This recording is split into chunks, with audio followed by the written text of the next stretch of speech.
Good evening, everyone. This is the Rooftop Sports, and yes, my apologies for being late because I was actually just got back from my friend's Muay Thai tournament, so I wasn't paying attention to time necessarily. But it looks like all I missed was just the first inning, so I guess it is not the end of the world after all. Would have liked to get the top of the first inning so I can see how Bryce Miller did, but it is what it is. So I think we're okay. And yep, it's gonna be. And the other exciting part of this game is not only is Bryce Miller back, but Cole Young is going to make his major league debut. And finally, it has happened at long last. And it was just extremely overdue. Like everyone can agree that it was overdue for a major league debut for Cole Young, given the awful struggles of the Mariners offense itself. I mean, we saw yesterday that the Mariners continue to just live and die by the home run. And the thing I'm excited about Cole Young is he doesn't seem to be dependent on just the home run. So he's not going to be a live and die by home run, just like Ben Williamson, although that he has been showing his struggles as well. But on the other hand, if you want to look at it as a half glass full, it is still that he's still batting above 240, which is actually pretty good for Mariner standards.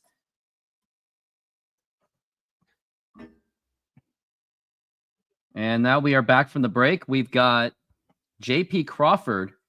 Then we've got Cal Raleigh, the big dumper, and Julio Rodriguez. Those are going to be your first three hitters. And just yesterday, Cal Raleigh played extremely well with two home runs. And the home run nearly put the game out of reach for the Twins. But then the Twins came back with their insanity things, whatever. And now here's J.P. Crawford. And now he's going to take that for a strike. And we are underway here in the bottom of the first inning.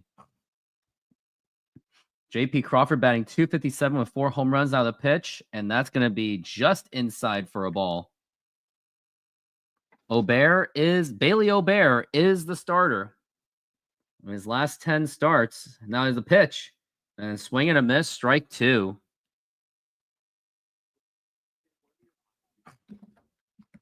You got 1 and 2 for J.P. Crawford. And now we're looking at 1 and 2. And now the pitch. And that is inside for a ball, 2 and 2. And that kind of nearly got him, nearly hit him. And now we're going to try this again. 2 and 2 the count on JP. Obear is set. And now here's the 2-2. And that is up high for a ball, 3 and 2 for JP Crawford. Here in the bottom of the first inning. And my game feed is crapping out at the moment. It happens literally every single time. Kind of annoys me when it happens.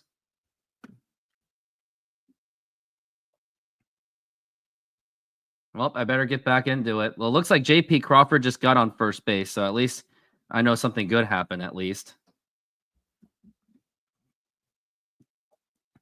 And he actually walked. That's what it was.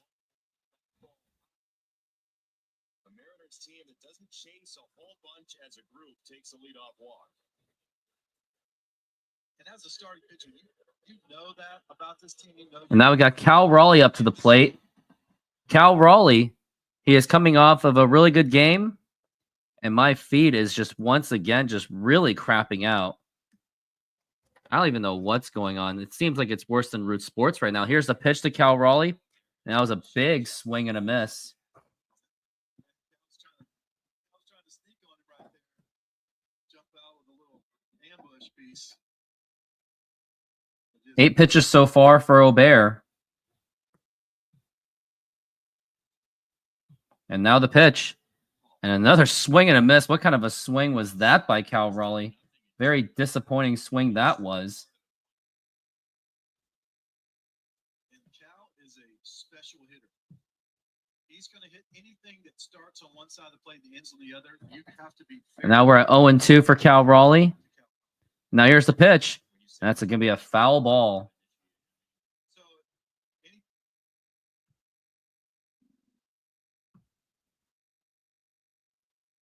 I wonder what's going on with my feed. Now it just says loading. It's really getting frustrating. Like, I'm already starting to think that I probably can't even do this show if I can't even get the Mariners game on.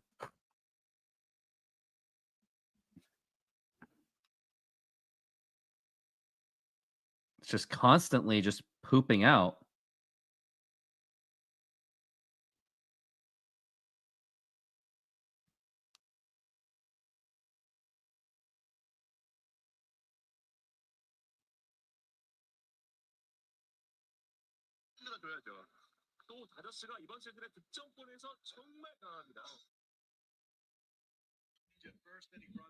Now we got Julio Rodriguez up to the plate. Looks like Cal Raleigh just got out.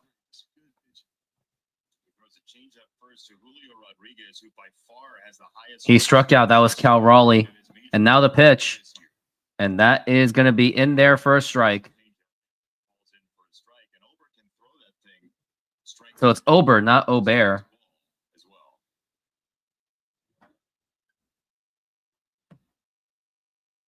Now we're looking at 1-1. And now the pitch. And a big swing and a miss. Like, he just reached out way in the outside. And now it's going to be 1-2 on Julio Rodriguez. Okay, this is really frustrating. My game feed is just completely it just says loading. Like, I have the best Wi-Fi. I got the best router. And it's still messing up on me. I don't even know what to do at this point. Like, I'm already missing critical components of the game already.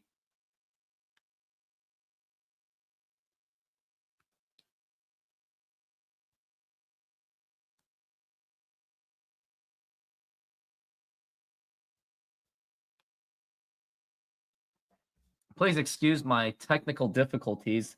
Don't you gotta love technology, right? Technology at its works. When it completely just freezes. Maybe just do it without Wi-Fi. If Wi-Fi ain't doing the job, then I guess I'm just gonna have to do with phone signal. Another foul ball by Julio Rodriguez, and we're gonna try this again at 2-2.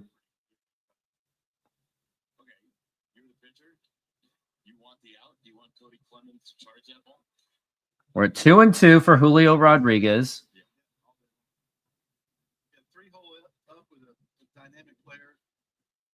Rodriguez, take the out. You got 2 outs, runner on second, all day long. Get that out. By the way, 9 straight non-fastballs. 2-2 for Julio Rodriguez. And now the pitch. Now here's a popped up right into the foul territory. It's going to be a matter of who catches it. And he does catch it, and that is going to be 2 outs.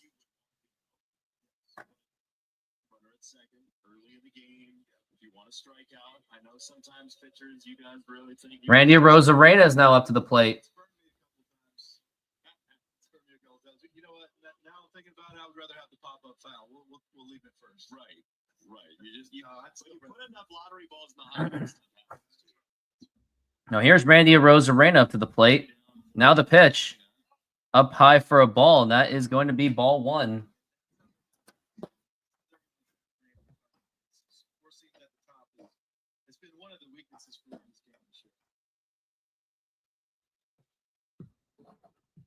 And now the pitch, and that's going to be a foul ball for Randy Arozarena. Randy Arozarena, known for his flashiness. He is very much of a poser, which he drives me nuts. Surprisingly, his chase rate is below the league average, as we're at 1-1 for Randy Arozarena. And now the 1-1. And that's actually going to be in there for a strike. That was outside the strike zone, and Randy Arozarena having a chatter with the umpire.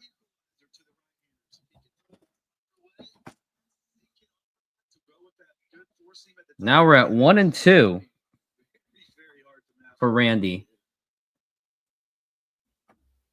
And now the 1-2 pitch. And that is strike 3 called, and down goes Randy Arozarena, and that is going to retire the side. We go to the top of the 2nd inning. It is no score. Senor, tell me how you make a thin crust Sahara pizza.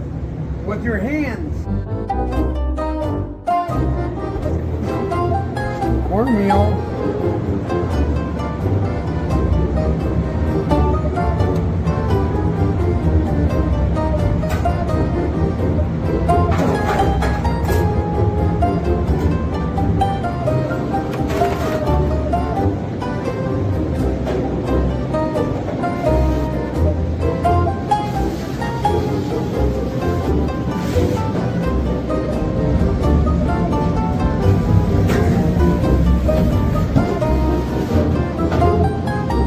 Hello, baseball fans. I'm excited to announce that we are still offering 50% off pizza and 25% off bowling Monday and Tuesdays. Head on over to Snoqualmie Sahara Pizza. This deal will go through May. And that's how you make a Sahara pizza. Beautiful thing.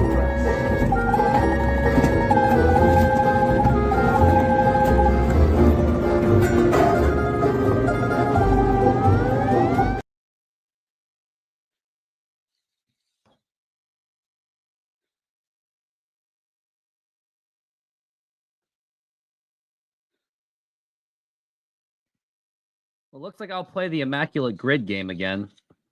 Let's do this. Texas Rangers and Baltimore Orioles. Oh, I think I got one. I'll take Sammy Sosa. Hey, it's actually a pretty decent number. Texas Silver Slugger. Ooh, who would be a Texas Silver Slugger? Whoever's been MVP. Juan Gonzalez is a pretty high number. And then who's ever been a Miami MVP before? Barry Bonds. Can't really pick anyone else. Yeah, that's a big one. That's gonna kill me. And by the way, we are back from the break, so I better get back into the game. And now here's the pitch by Bryce Miller. And that's gonna be way outside for a ball.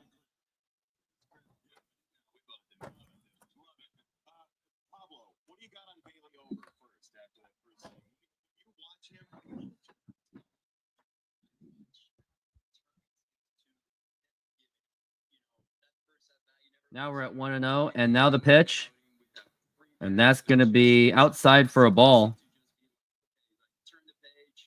That's just, the next at bat starts, let me make pitches. And you saw that he had a plan. He was just off speed, like quality off speed after quality off speed. And then just, boom, there's a fastball, there's a sink. And a 2-0. And low for a ball. Ball 3 for for Carlos Correa, the man who killed the Mariners yesterday. So this Minnesota team, right? We talked about it off the top of the game. You guys are killing. And that is a strike. Finally, that's going to be 3-1 for Correa. It's been incredibly fun, and it's a long season. You go through rough patches, you go through moments, and I'm not gonna lie to you. I mean, it's no secret that our start to the season was, it was not pretty. I felt like games were slipping out of our hands. It felt like as soon as the other team had the lead, it felt like such a task to, even tie the game. But like, and the pitch, and that's outside for ball 4, and Carlos Correa gets on base with a walk.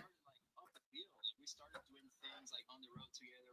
We started to you see everyone after the game chatting up. You see everyone on the plane just playing cards. No one's on their phone. No one's watching movies. And it's just like, and I used to hear that when I first came up to the league, because I play with a lot of veterans that played in the 90s, early 2000s. Like, hey, winning culture is built up a lot of times. Now here is Wallner up to the plate. Now the pitch, and that's going to be inside for a ball. And Bryce Miller is starting to struggle in this inning compared to his first inning.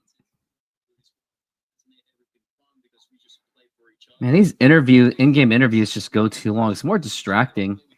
Now the 1-0. And that is a strike.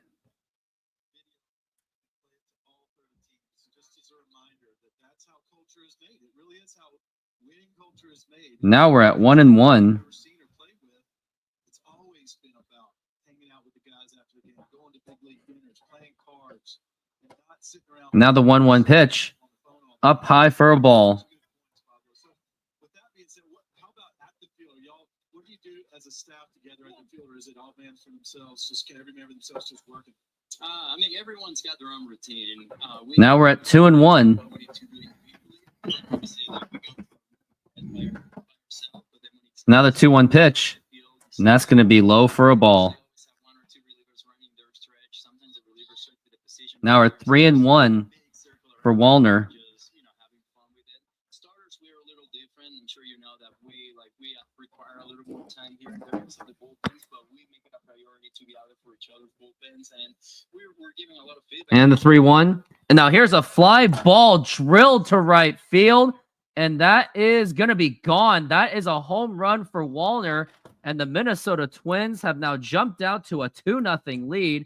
And the nightmare stretch of the Mariners just continues as the Twins now lead it 2-0 on a home run given up by Bryce Miller. And Matt Wallner hit that with a 100 mile an hour exit velocity. And again, the nightmare just continues. The Mariners' inconsistency, frustrations continues. And when's it going to end? I don't know. Probably never at this point. Now the pitch. And that is going to be a strike. And Bryce Miller and the entire Mariners starting rotation has just been absolutely, just been a disaster.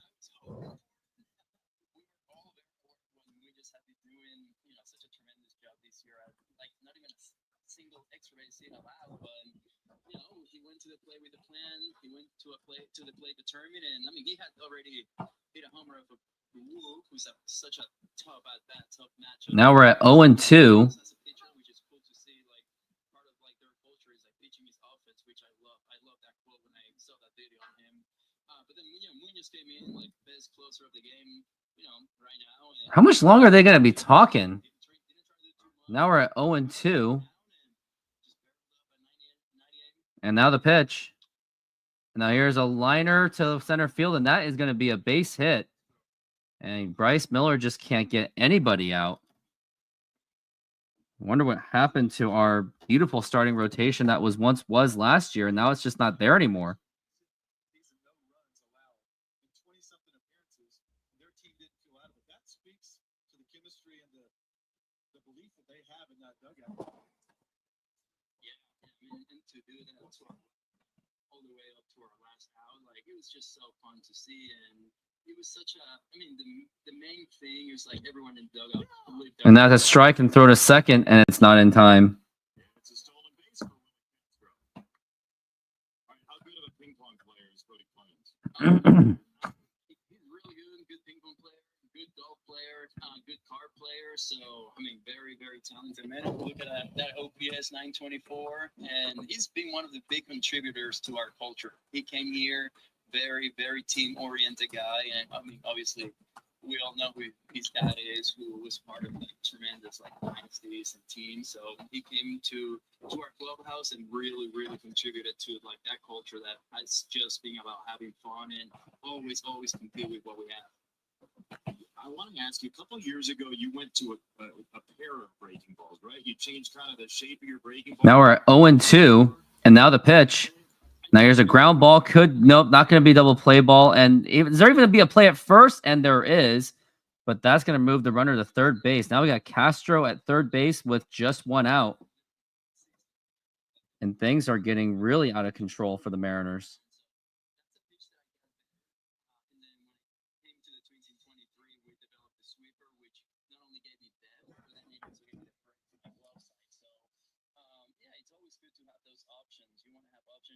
Yourself enough opportunities to explore different times and not falling into any patterns. And the more pitches going in opposite directions that you have, Now we got Bader up to the plate. Now the pitch, and that's going to be inside for a ball. I just love nerding out about pitching and everything that goes.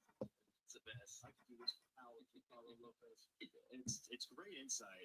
Infield in here, by the way, for Bader with a runner at third. So as you're looking to build a new pitch, or you're even evaluating your own pitches in season, what sort of metrics do you look at, or like shape stuff? And that's going to be a 1-1 count. And my tablet's not working right now, so I got to find a way to. I have got to find a way to get this thing to work again. Now we're at 1-1. It becomes harder for the batter to pick up on that. And then you work on the timing, then you work on the movement, and then you gotta understand, like, based on your hand position, what's the best efficiency for each pitch, and then what movement you look forward to, like, create consistently. And then it becomes again with your eyes to find the starting points. Like the plate is 17 inches wide, and then if I know my pitch moves 15 inches and I'm trying to go for a strike, then I have to make that adjustment. Man, are they going to keep talking? They're doing this in-game interview with Pablo, and it's like, I think you guys have talked enough. And by the way, we have a man on first and third. I think there was an intentional walk. Epic C Films, how are you doing today? Thank you for being here. Sometimes like hard to understand, but like once you find a consistent movement with a consistent delivery, then it's just all with your eyes. So you're moving your eyes based on count. Yeah, you move your eyes based on counts, and a lot of pitchers, there's two different cues. Like some pitchers are like, hey, I want to see the glove where I want the pitch to end up at, or I want to see the glove where I want the pitch to start at, and then then obviously as we all identify who we are as as pitchers, then we know what works best for us when it comes to like when we're looking for a strike or we're looking for a punch out. I'm just taking a deep breath. This is great. And that is a strike. And right now we're at 0-1. Probably just going to factory reset my tablet at this point. I really don't have much of a choice.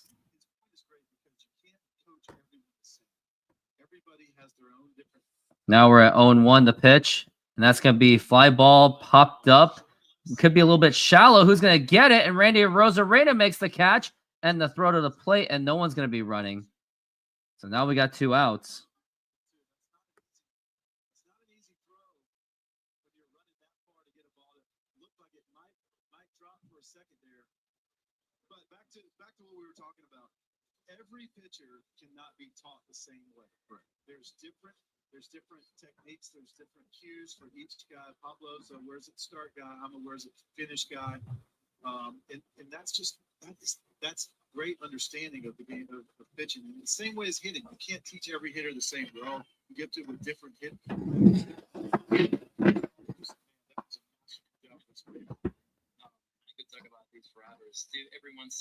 Now the pitch, and that's going to be a ball. And Bryce Miller is just absolutely just looking terrible right now. Like it's getting to the point where it's just really unwatchable.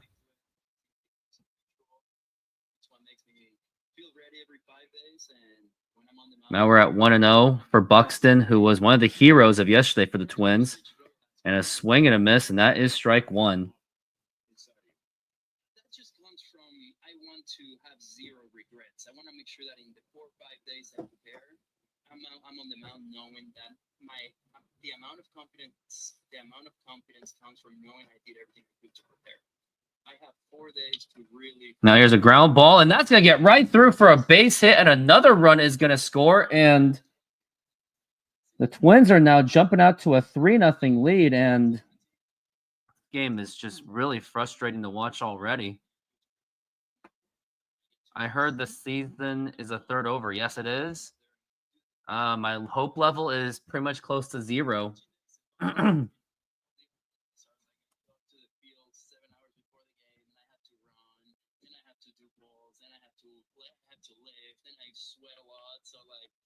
Pitching day, I get to go 3 hours before, which is 4 hours later than usual. Now it's 3-0. Bryce Miller already close to 40 pitches, and now the pitch, swing and a miss, and that is strike 1. There's so many pitchers that need to hear this. There's so many throwers that need to hear a pitcher talk about pitching. And this is a pitcher, true pitcher talk about pitching right now. There's a difference in throwing and pitching. He's explaining it right now. I hope everyone's listening. Now here's a ground ball, and J.P. Crawford gets there. And that's going to retire the side. And now let's play the immaculate grid game.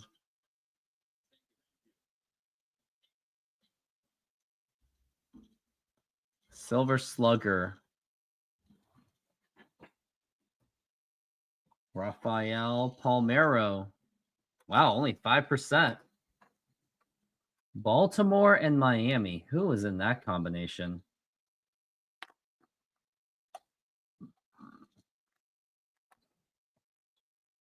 Jeff Kent.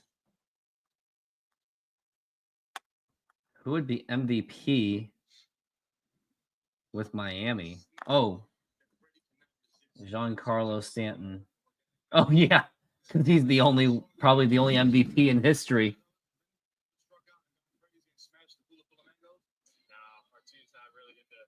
Silver Slugger and Miami. Maybe Gary Sheffield. Gary Sheffield won one. Giants and Baltimore. Or Baltimore and Miami. In that era, knitwear was actually having a heyday in sports.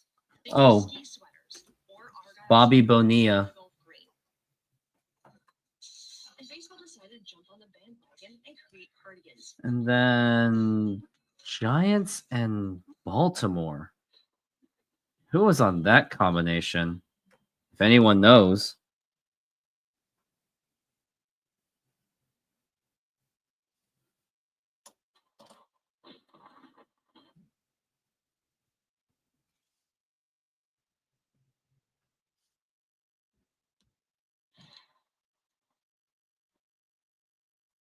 I give up.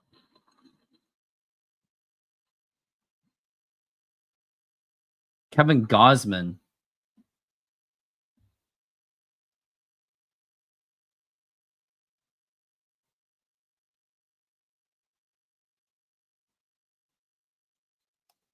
And we are back from the break. Could have picked Joe Carter out of all players. Armando Benitez. And now the pitch. And that is outside for a ball. And this is Rowdy Tellez. And there's a possibility that we could see Cole Young's major league debut, his first at bat. Now the pitch. And that is a strike.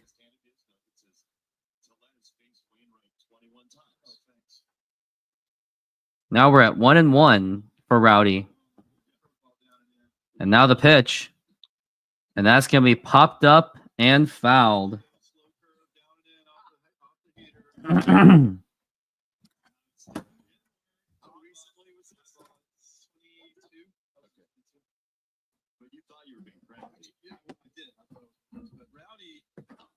now here's a check swing, and that could be promising, and no play. And Rowdy Tellez gets on base with a single.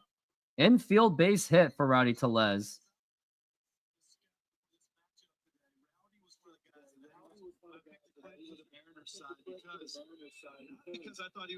And I kind of got my tablet back, but let's hope this works for the rest of the game. I have my doubts.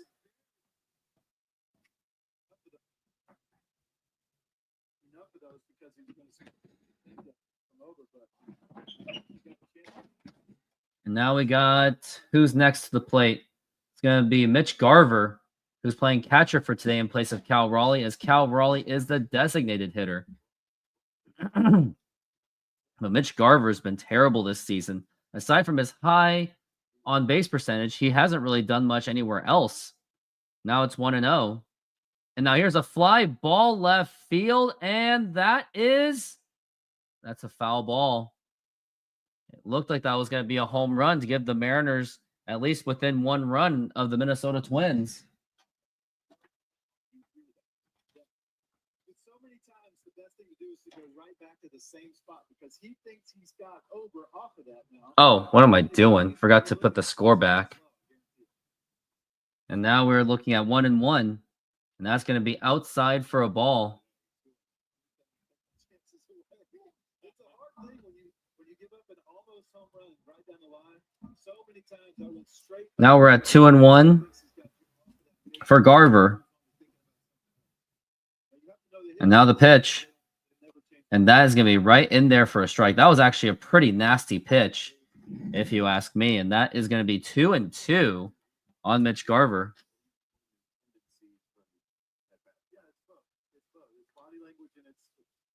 reaction, but it's also who is this person really? The scout report. Now the 2-2.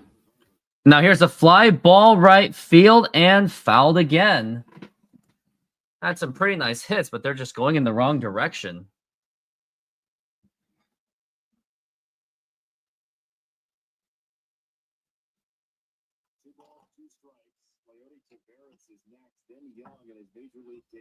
Now we're at 2-2. And the pitch. Outside for a ball. 3-2 for Mitch Garver.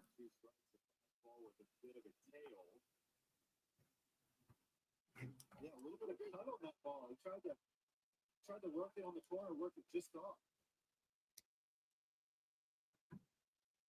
Now we're at 3-2. And now the pitch.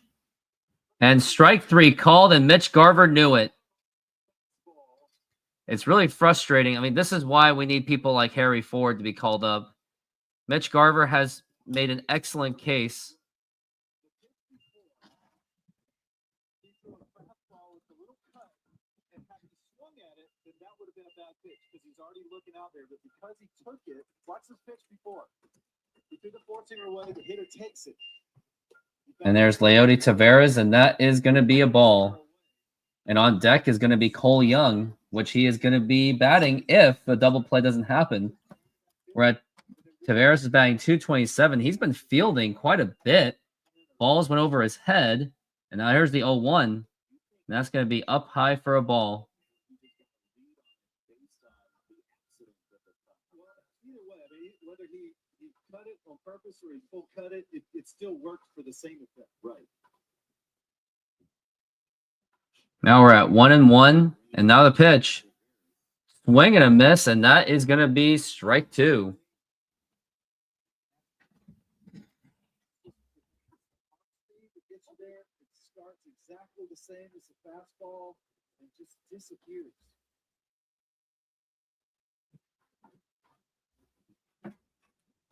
Now we're at 1-2.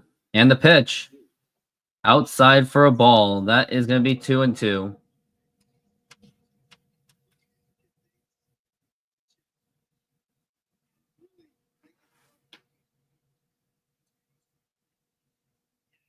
Two and two. Now the pitch. And now here's a fly ball to right field. And is that fair? It's foul. How many strikeouts are the Mariners going to have off of these kind of foul balls? Now it's 2-2 on Taveras, and he's probably going to strike out.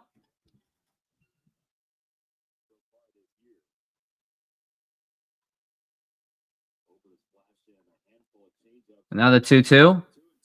And a foul ball again, and he barely got the foul on that one. Yeah, and Leody's actually a pretty good changeup. If you're gonna throw him an off-speed pitch, it probably needs to be a breaking ball. He's hitting like 060 on breaking balls. Now we're at 2-2.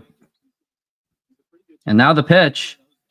And that's going to be popped up, and running is, and that could be playable, and it is playable. And he makes the catch, and that is going to be 2 outs. But we got Cole Young up to the plate.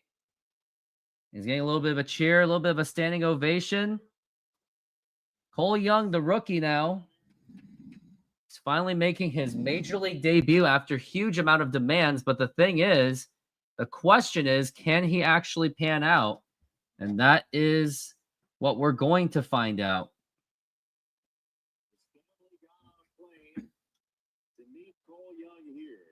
I don't know. We're just gonna have to see how this goes. And now the pitch. And now here's a fly ball popped up to right field. He liked the effort, but he's not gonna get it, and that is gonna retire the side. We go to the top of the 3rd inning. 3-0 Minnesota. Everyday Mets, how's it going? You just missed it. Or you just not you just missed it. I'm going to show my immaculate stuff. I'm going to see if I can play this game. I'm going to pick whatever I choose and commit to it. No, I don't want to play that one. No, I want something with Mariners on it. Anything with Mariners. Yeah, there's like nothing exciting that really just excites me to do. No. No. No.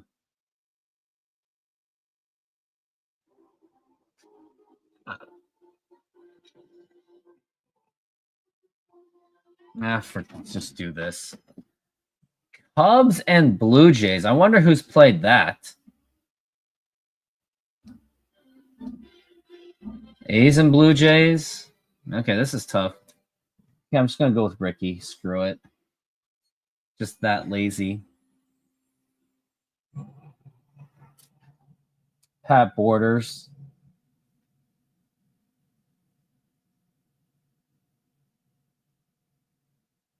Cubs and Blue Jays. Wonder who fits that combination.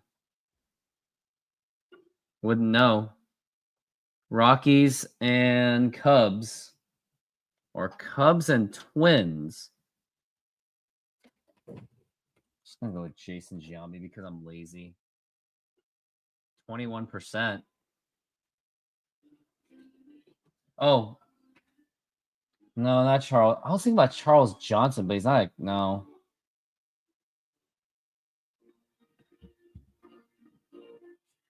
Joe Mauer is all I got. Or AJ Pierzynski. Man, he almost played for 20 years. A's and Twins.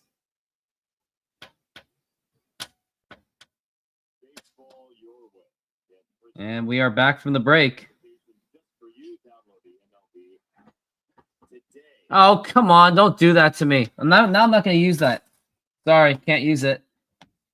Now here's the pitch by Bryce Miller. And a swing and a miss, and that is going to be strike one.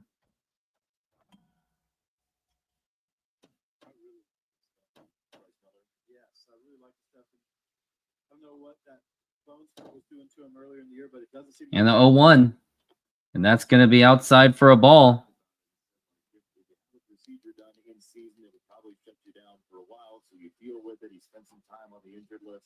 No rehab starts in coming back. But oh wow, he didn't even have rehab starts coming back. Now the pitch, low for a ball. And that's a crazy thing. Even George Kirby had his rehab starts and still didn't seem to benefit him at all. As now we're at 2-1 for Bryce Miller.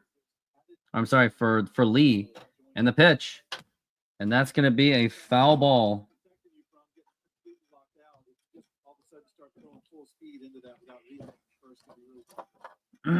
Now it's 2-2.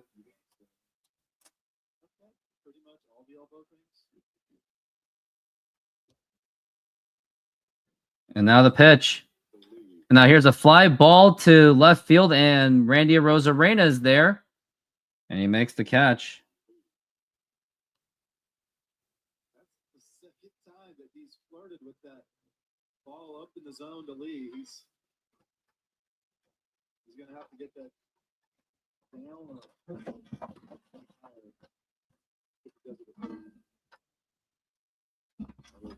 not very well received by the locals. Now here's Carlos Correa up to the plate.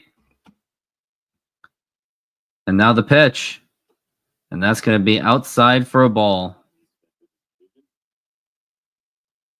This is one of those, back when the schedule was what it was, you only saw a team, maybe once every 4 years or so in your own ball. Now we're at 1-0.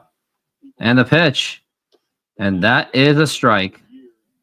It's going to be 1-1. Yeah, look, let's just call it how it is. That Astros team, they're still hearing that wherever they go. Those guys that are on that team. 1-1. And the pitch. And now here's a fly ball to deep left center field. And Julio is going to be off the wall. And he bobbles the ball, and an easy double for Carlos Correa. And now we've got we're having another inning like this. Like, I'm gonna say it. This game is an absolute nightmare to watch. Drives me nuts to watch games like this. Didn't get it all the way in there. Just kind of started away. That's the traveler that we're talking about John Boy Media, Trevor Palfo played for the Twins, and yeah. Well, I got a new game, and you're not gonna ruin it for me, but I got this. Oh, we got a commercial break. Almost 50 pitches for Miller already.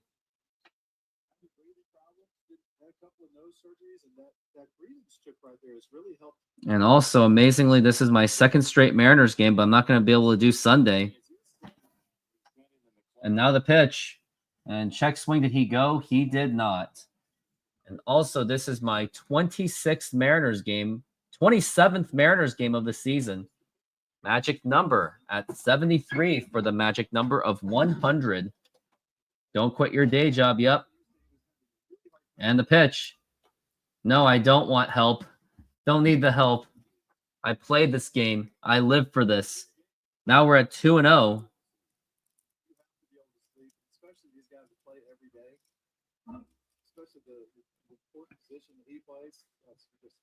And now the pitch.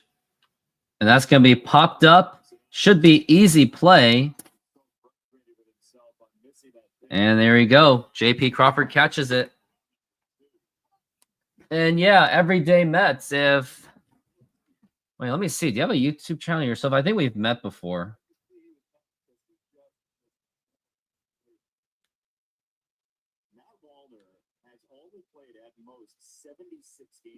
Oh, you're not a YouTube channel. But if you want to help this whole don't quit your day job thing, donate to this channel. The goal is 50 today. And now here is Castro, Willie Castro, the pitch. Now here's a ground ball right to Rowdy Tellez. He's got it.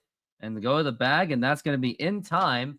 And that is going to be almost a 1-2-3 inning. Not quite, but we got it. And now here we are. Got to play this game now. Man, I was going to put in Drew Smiley, but he never pitched a freaking game for the Mariners. Dang. Seth Smith. He was a Cub. He wasn't a Cub? Okay, well, MVP Ichiro. Gold Glove. Dylan Moore. I'm going to try Andrew Jones. That's quite a bit.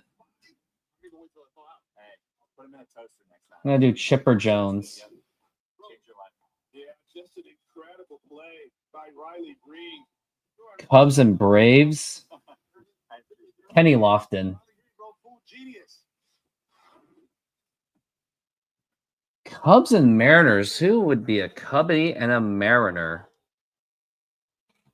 Do I even know of one? Steve Cishek? Steve Cishek would do. Cubs and Blue Jays. Blue Jays and MVP. Jose Bautista? Nope. Definitely not John. Well, let's do John Olerud on this one.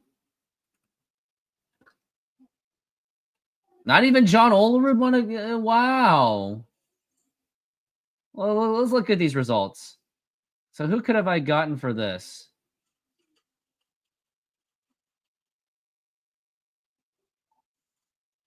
No idea at this point. All right, who's MVP for Toronto? Joe Carter?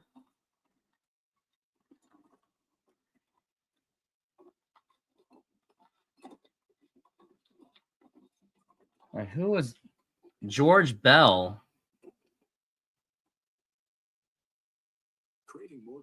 Wow, just George Bell. And that's literally it. And now we're back from the break. Here's Ben Williamson, and that is going to be a strike. Josh Donaldson was the other MVP.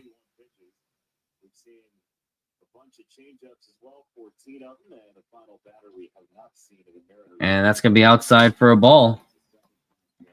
You change your name all the time. You were Yuki Matsui, Jonathan Skuncup, then dead. And now the pitch. Low for a ball. That is going to be 2-1 for Ben Williamson.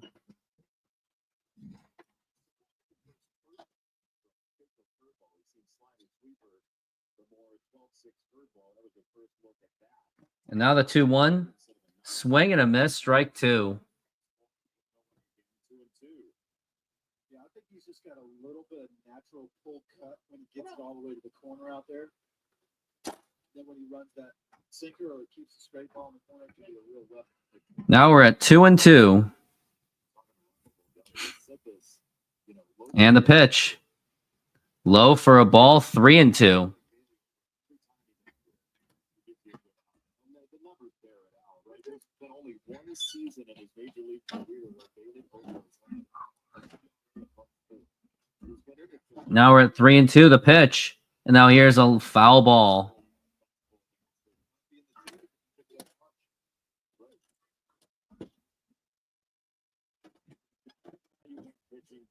Now we're at full count, 3-2.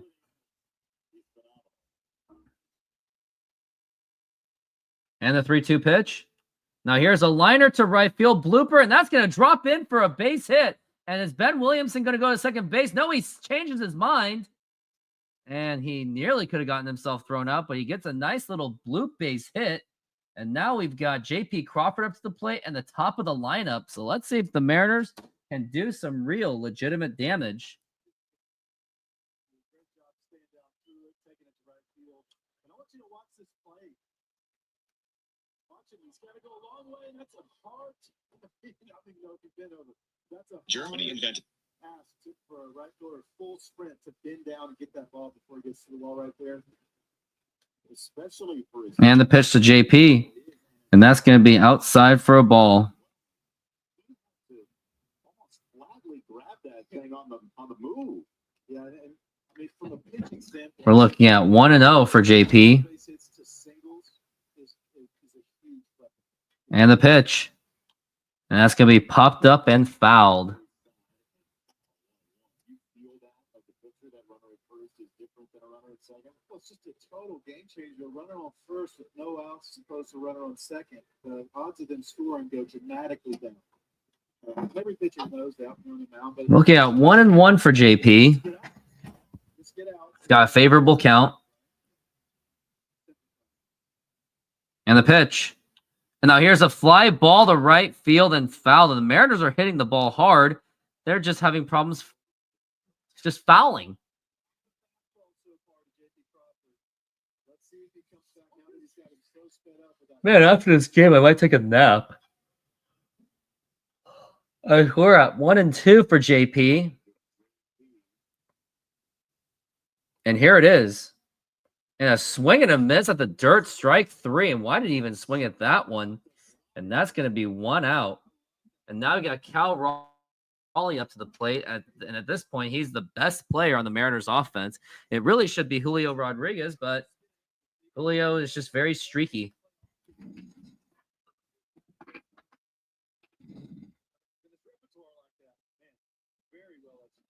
Now we're at Cal Raleigh. And now the pitch. Up high for a ball. Cal Raleigh has 21 home runs. He is second in slugging, second in OPS, third in RBIs, and fourth in walks. He is easily the best offensive player on the Mariners, the 1-0. And he has been for a while. Did he go? That's going to be 1-1. He's one of those guys. If you have the MLB app and the notifications, he's one of those guys. It's going to be 1-1. Like some days you feel like he's had And now the pitch. And that's going to be popped up and fouled. I mean, yes, Julio Rodriguez got the big contract first, but Cal Raleigh's going to be here for a long time. They are cornerstones of this franchise. And not only is he an outstanding offensive player, he's in the line. We're looking at 1-2 for Cal Raleigh. He's in a premium position. Yeah, he does a great job framing pitches, blocking balls, throwing runners. His ability to catch a lot. 1-2 and the pitch. All of Major League And that's going to be outside for a ball, 2-2. He's just completely reliable. Knows how to control this staff. Yeah, 135 games allowed to play here, 128 the year before. In an era And now 2-2. And the pitch. Now here's a fly ball to deep right field, and that is gone. That is a home run for Cal Raleigh, and the Mariners get on the board. That is now home run number 22, and now the Mariners are within 1 run of the Minnesota Twins. It is the Twins 3 and the Mariners 2, and Cal Raleigh is absolutely on fire. That was 383 feet. And I think that actually hit the facade of the facade near the Hit It Here Cafe. Wow, and I thought that was a really tough pitch to swing at. But Cal Raleigh got all of it. And now here's Julio. Now here's a ground ball. That's going to get right through for a base hit. And now momentum may go to the Mariners. Knocking on that wood as hard as I can. Not really. And now we've got Randy Arozarena up to the plate. Oh, boy. Randy Arozarena up to the plate. You know what that means when Randy Arozarena's up to the plate? That's exactly how I feel. 14 of his 22 home runs. And I think he is tied with Shohei Ohtani for the most home runs in the major leagues. And that is going to be a strike to Randy Arozarena. He can do it from both sides of the plate. He can go pole to pole, righty or lefty. He's just incredible. Double checking if he is. As there is in the game right now. It's really, really. And now the throw to first. 2 home runs in the And game. that's going to be not in time for Julio. Cal Raleigh is now officially tied for the major league lead in home runs. If you're looking for what has Cal Raleigh not done in his home runs so far this year, that would be his first home run above the strike That's what I zone. mean. He just That's going to be 0-1 for Randy Arozarena. The pitch up high for a ball. Shohei Ohtani and now Cal Raleigh are tied. They are tied for the most home runs in the major leagues.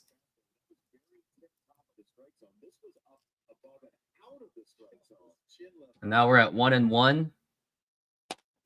And now the pitch. And that's going to be popped up and fouled. We're looking at 1-2 for Randy Arozarena. we saw that yesterday too. Once they start that ball rolling downhill, very hard team to stop. 1-2. With Shohei Ohtani for the league lead in home runs. And the pitch. Ground ball foul. Foul baseball. So I'm thinking about this from Ober's standpoint. He hasn't really made a bad pitch. He just has to keep doing what he's doing. Don't try to do Now we're at 1-2 for the El Rando Grando. 1-2 for Randy. And the pitch. Low for a ball, 2-2.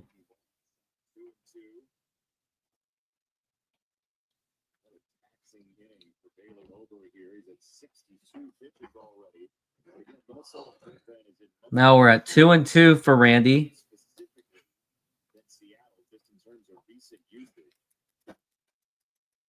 And the throw to first. And it's not in time. Fans still boo it, even though you can only do it a couple times per at bat. We're at 2-2. Bailey Ober's thrown at least 19 pitches in all 3 innings so far today. And here it is. It's going to be fly ball to deep center field, and that could still be going. And nope. Center field makes the catch. And Julio actually gets to second base. If this were gym class in 3rd grade, he'd be out.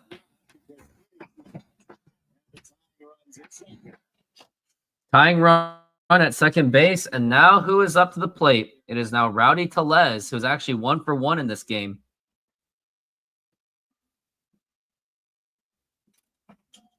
How do you take that if you're Bailey Ober, right? You've given up a home run. Arozarena just missed. That's fine. I mean, look, but he did miss. That's the key. There's 2 outs, right? Make pitches get out. Now the pitch. And that's going to be low for a ball.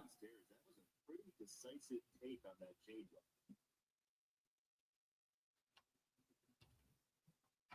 Now it's 1-0. Ground ball for his second infield single of the year. Now the pitch. And that's going to be popped up and could be playable. Nope, out of play. Probably Tellez knows he's not seeing the changeup. He likes to work the fastball at the top of the zone, which is something that he likes to hit. So that's what he's going to look for. If he's going to spit on anything low, if I have to guess, anything down. Now we're at 1-1. And now the pitch. And that's going to be a strike. And that was below the strike zone. Rowdy Tellez is a little bit confused about that call. He's having a talk with the umpire.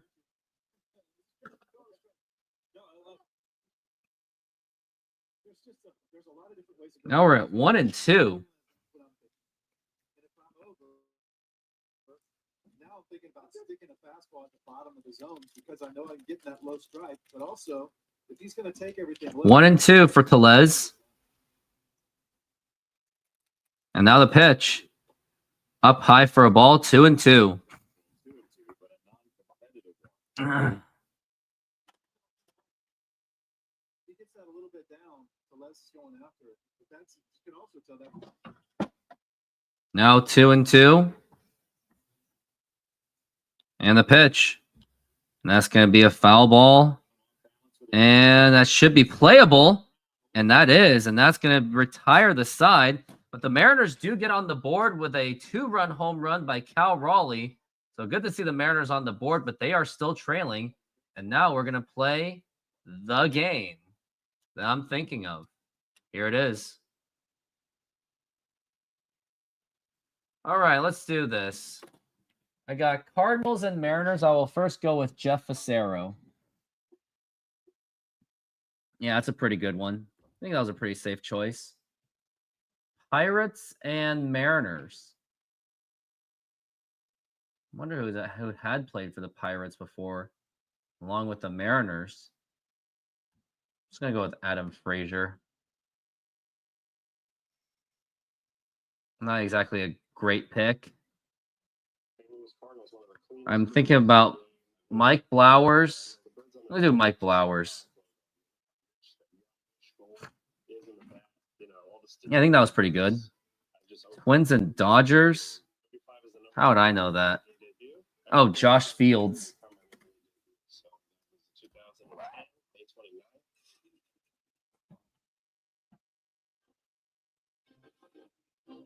Pirates and Twins. Twins and Dodgers.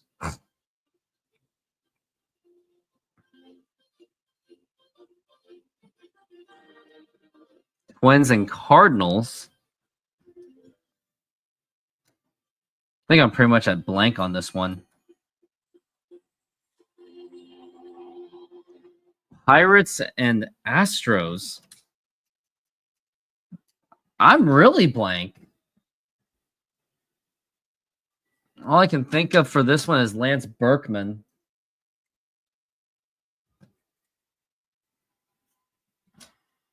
Yeah, that takes up a lot.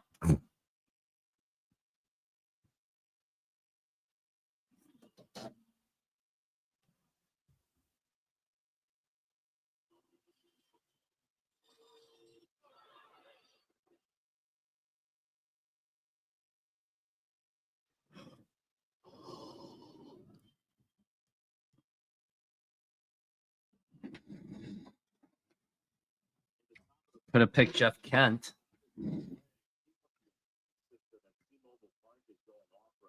Alarm system's going off. Bill Miller, the crew chief, is going over to Dan Wilson in the first base dugout. We have no notification from the Mariners folks as to why, whether or not it's a false alarm, but they're not going to play while the siren is going off. Looks like the game is going to be paused for the moment.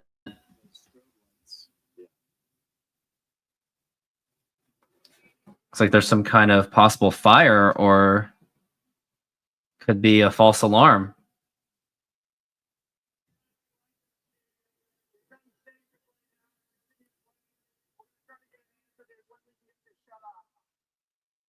Okay, so we have a fire alarm issue here at the stadium. There has been no word. It's a fire alarm.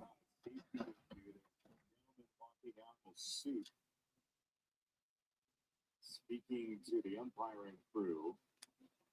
Well, this is a new one. Have you had this happen? I don't think I've ever seen this happen before. Fire alarm did go off. And the lights are going off. And whenever the lights go off, that means the authorities, like the fire crew, has to be. But you know what I'm thinking? If this was just behind the hitter, it only affects the pitcher. The fire crew has to be there. That's what fire drills are for. You never know what's going to come out of a pitcher's mouth. It's always gonna be in support of the pitcher. Right, that's true. All right, Twins and Dodgers. America once again on Fox, another chapter of the great rivalries in America, Red Sox, Yankees, or as some of you will see the Padres. I don't even know. Twins and Pirates, I'm pretty much blank. Even Twins and Cardinals, I'm blank. Yeah, T-Mobile Park has a fire alarm issue right now. The blinking lights, and there is clearly an alarm sound going on. I give up. This is tough. All right, Dodgers. Well, it could have been Jeff Kent. Pirates. Could have done Eric Bedard. Moises Alou. Garrett Cole even? Garrett Cole played for the Pirates before? I guess he did. And was an all-star for them. Mustache and the long hair, almost mullet thing in the back right now. Well, that's a big look. Riley Green, country singer look. Seems like it. Yeah. Are you Morgan saying, Wallen. are you saying you're not a fan of the look? No, I'm just saying. It's different. Just not, yeah, that's not a thing my era did. All right, I got a trivia question for you. Okay. I think I'm gonna play a commercial really quick. I'm gonna get a quick snack. Yeah. What do you got? All right, Reese Hoskins. We're making half pineapple, half tiki tiki with barbecue chicken. You put the garlic.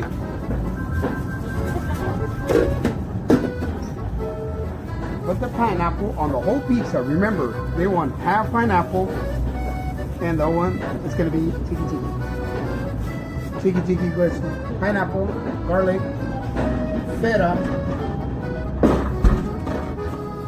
cheese, artichoke hearts.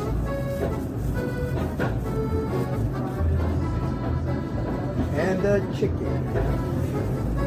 And we're gonna spread some barbecue on top.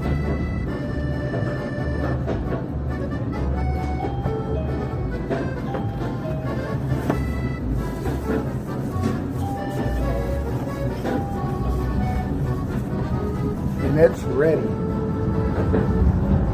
Put it on the oven. Let it run. Hello, baseball fans. I'm excited to announce that we are still offering 50% off pizza and 25% off bowling Monday and Tuesdays. Head on over to Snoqualmie Sahara Pizza. This deal will go through May. We won't hear it. So that's the part, right? Like we need to truly make sure that there is no fire, but the way people are reacting, it seems as though the safety is just having a very difficult time resetting the alarm. Yeah. So they've got it now to one cycle where the alarm will go off briefly. They'll hit reset. They'll flash a number of times like flash bulbs on a home run, but then it starts up again. It's off. Wonder if it has something to do with the smoke detecting. I don't know.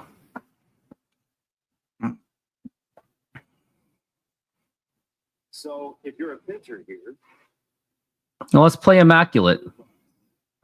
He's doing right. You don't want to throw too much, but you got to throw one every, 30 or 40 seconds just to keep your body hot, keep your arm moving.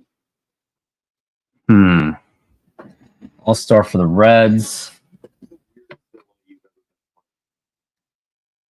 Well, streakers. Angels and Rockies. Streakers are always the weirdest. Now that's a combination. And all these bases. He played for Rockies and Reds. I'm not certain, but we're never really ready for it. Dante Bichette It's always a man, too. played second base for one game.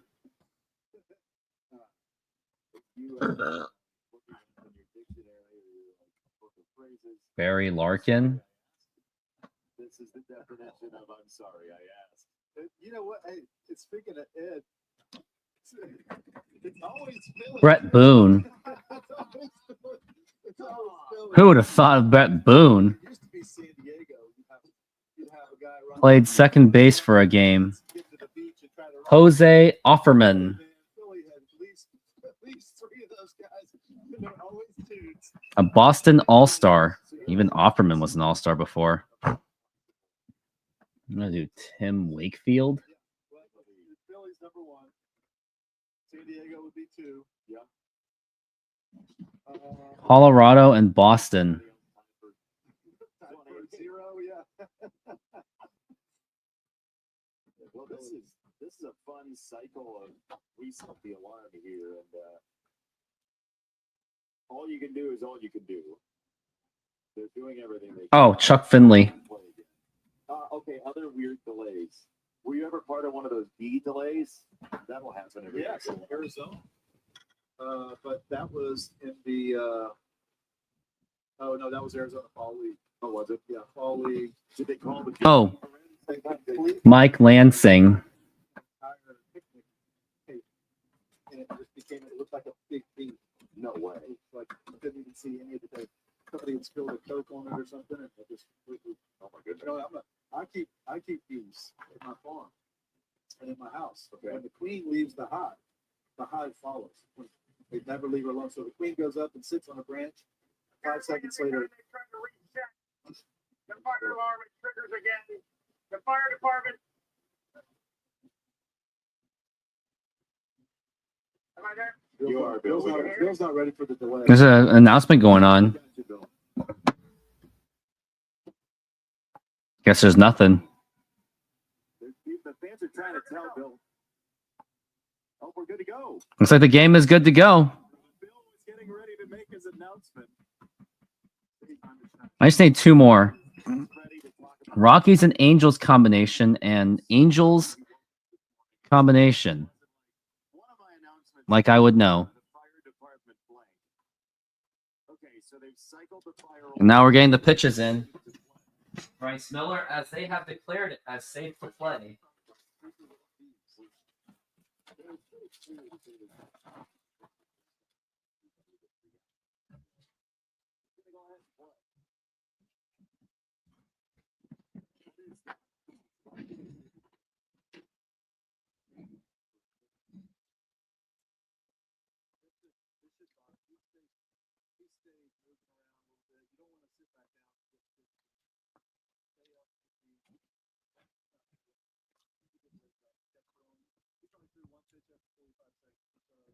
Now we're about to get underway.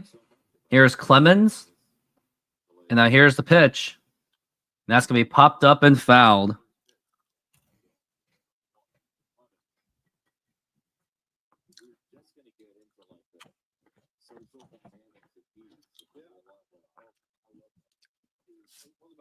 Now we're at 0-1 for Clemens.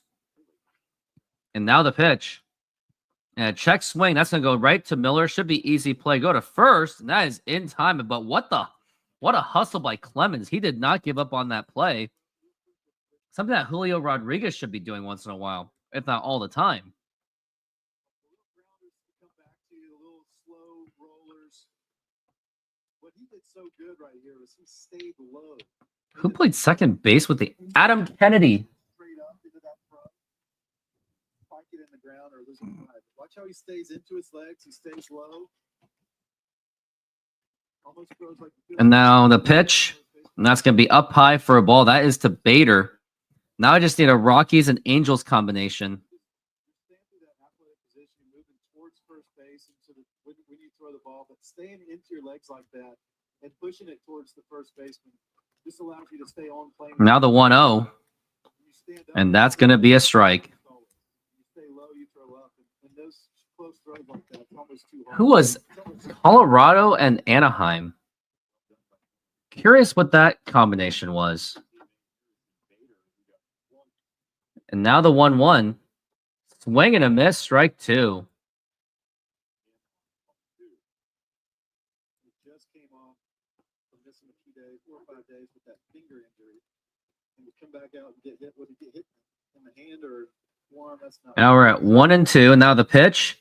Now here's a liner to left field, and that is going to drop in for a base hit. We are going to have extra bases. Bader will get in there in second base with an easy double. That was a 2-strike pitch as well. And I'm going to give up on this. No, but I have like really good numbers on this. I cannot give up. Colorado and Anaheim.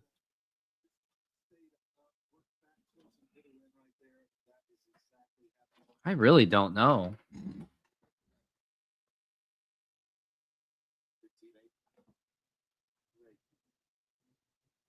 Great outfielder. Who could it have been? Andres Galarraga, Steve Finley. Wow, I could have guessed Galarraga. Even Dante Bichette. Good job right there, starting off with the breaking ball. Todd Green. Good fastball hitter, especially down the zone. Ramon Ortiz. Eric Young Jr. even. Now the 0-1. And that's going to be inside for a ball.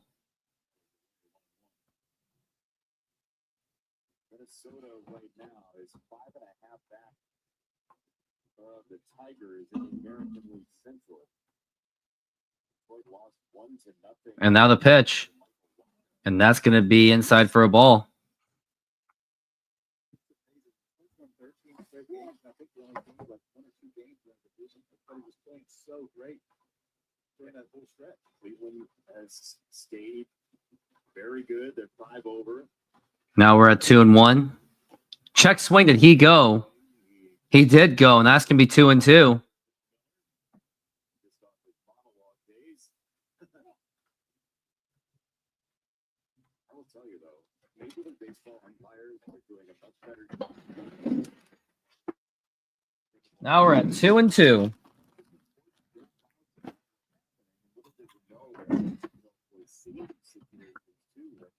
And now the pitch. And that's going to be ball 3-2. People at home were going, what was the reason for it? They just don't know, though. You watch an NFL game. If there's an active mare that would be likely to get caught in a compromising position with a sheep, it would be Bryce Miller. Interesting. It'll be popped up. Is Garver going to be there? And he makes the catch, and that's going to be 2 outs.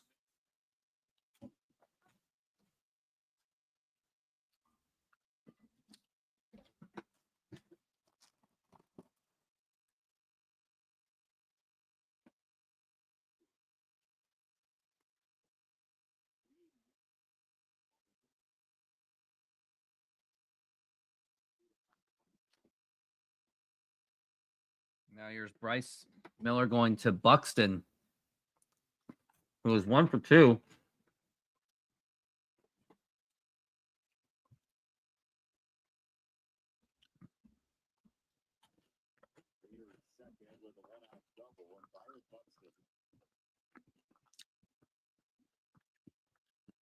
And now the pitch. And that is going to be a ball.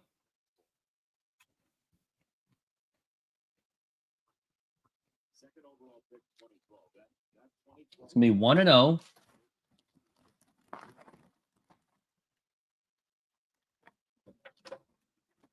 And now the pitch. That's going to be fouled back, and that is strike 1.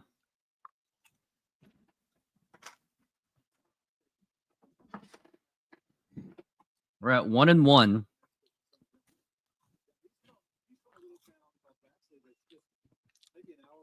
We're now at 1-1 for Buxton.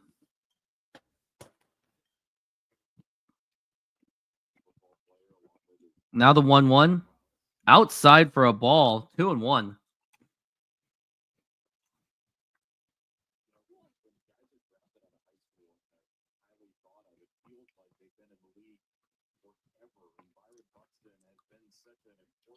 Now we're at 2-1. And now the pitch. That's going to be a ground ball foul.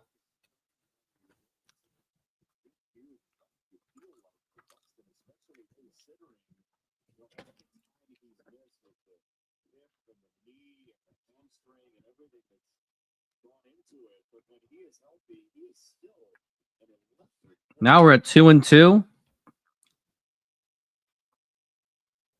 And now the pitch. It's going to be popped up and fouled.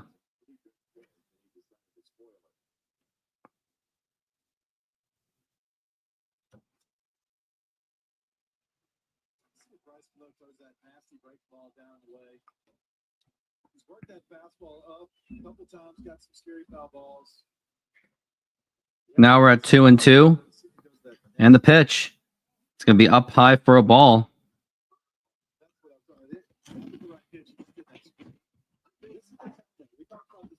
Now going to be 3-2. That's kind of when he starts to get to the end of his rope a little bit. His pitch count's coming up not too long from now, too. And now the 3-2 pitch. And there's going to be a fly ball deep to right field, not deep enough. And Taveras makes the catch, and that's going to retire the side. And now time to play this game.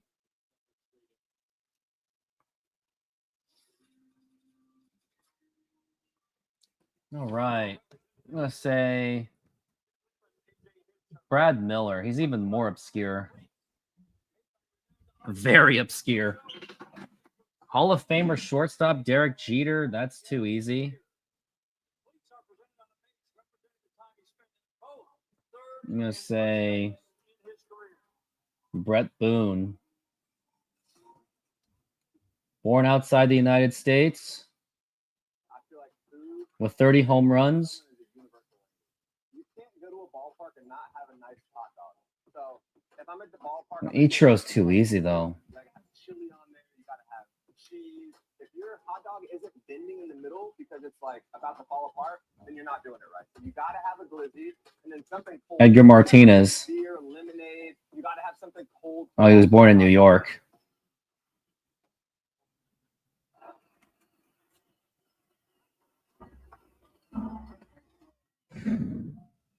Derek Jeter. Did Billy Martin ever make Hall of Fame? Nope. Alomar. Roberto Alomar.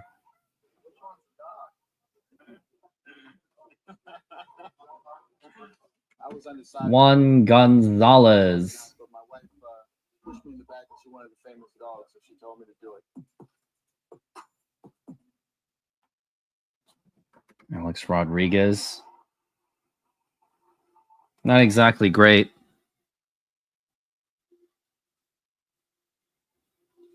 Who spits on an ump? Was it Juan Gonzalez?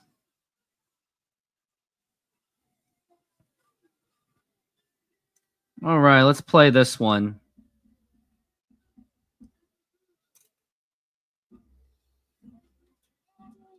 Matt Chapman. And we are back from the break. Randy Johnson.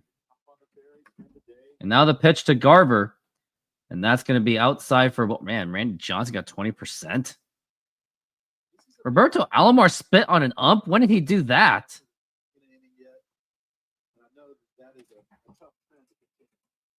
And the pitch.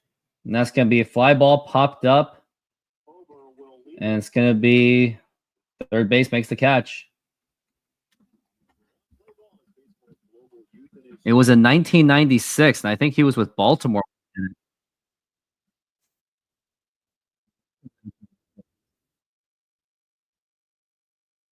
It was all over a blown call, it looks like.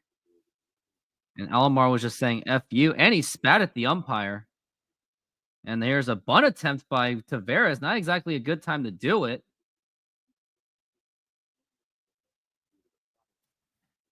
It's going to be 1-0.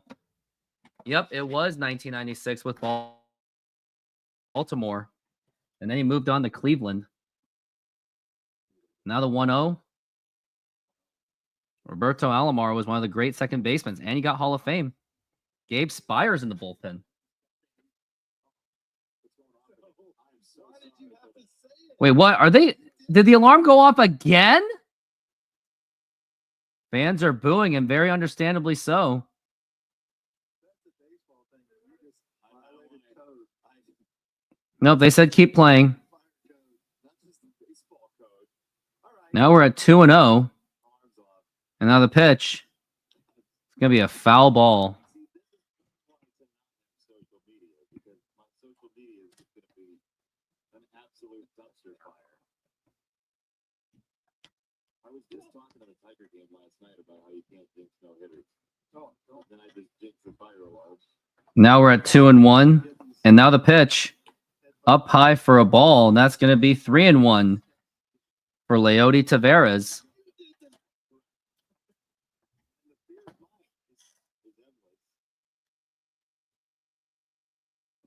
Now the 3-1, and ball. No, it's gonna be a strike. And this umpire has his strike zone is a bit off, and it has been all game.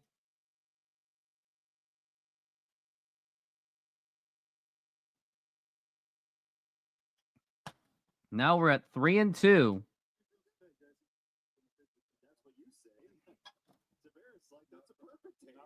And the 3-2. And that's going to be a ground ball, foul ball. It's so hard for hitters to stay in a good headspace after a bad call that would have put them on first. It's really hard that next couple of pitches. So how do you exploit Well, that? that was a great, like, good. Now we're at 3-2 for Leody Taveras. And now the pitch. And it's going to be foul ball again. He's fighting it off. Also, part of this, Tavares has now seen 15 pitches in 2 trips to the plate. Now we're at 3-2.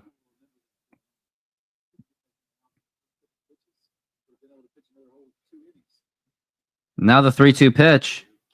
And that's going to be a foul ball again. You would think that something good is bound to happen. And by the way, O'Bear is at 78 pitches, so he's been real busy today. Now we're at 3-2. And now the pitch. And that's going to be a fly ball to left field. Could that be dropping? And nope, he does not make the catch. Bader misses it.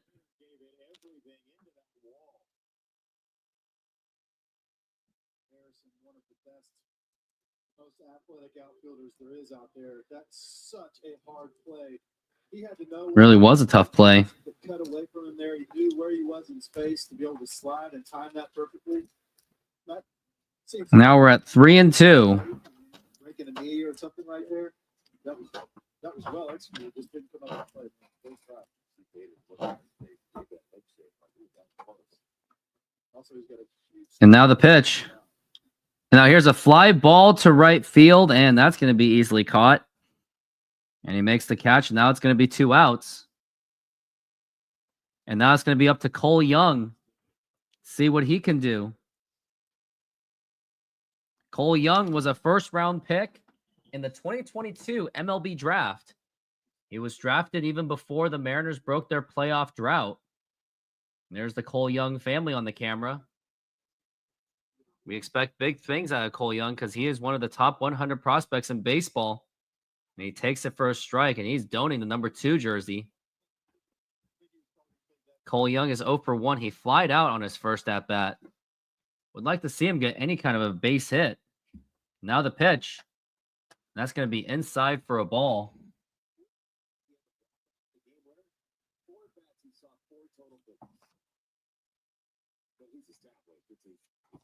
They would think that Cole Young is established. I did see this kid in Everett twice. He was a pretty fun player to watch. The pitch. That's going to be low for a ball. It seems that you like the patience approach that he has at the plate. Normally in his minor league days, he was as much as he had as much as strikeouts and walks. They were pretty close to each other. Now we're at 2-1 the pitch. And that's going to be popped up again. And he's going to make the catch, and that's going to retire the side. Another 1-2-3 inning. Now here's the game. I'm just going to put Jung-Hoo Lee.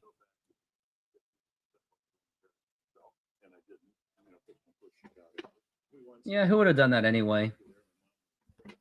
Ooh, Kirby Puckett.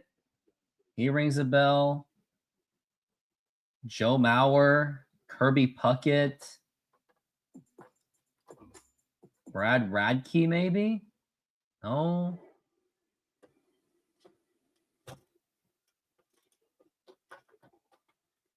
Feels like really obscure.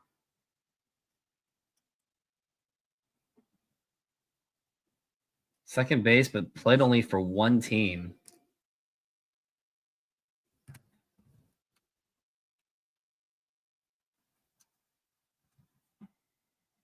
Roberto Alomar. Well, that's a big one. Tony Fernandez. I'm gonna guess it's an He played for a really long time.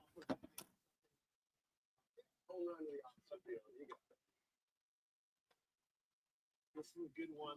A hack. Let's see, Toronto and the Twins. Oh, Chuck Knobloch. And that's a pretty big number.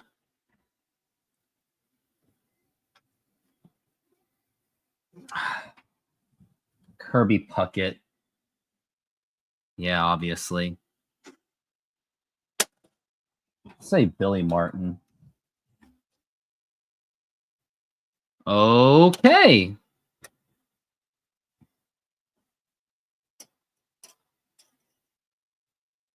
I could have said Dustin Ackley, but nope.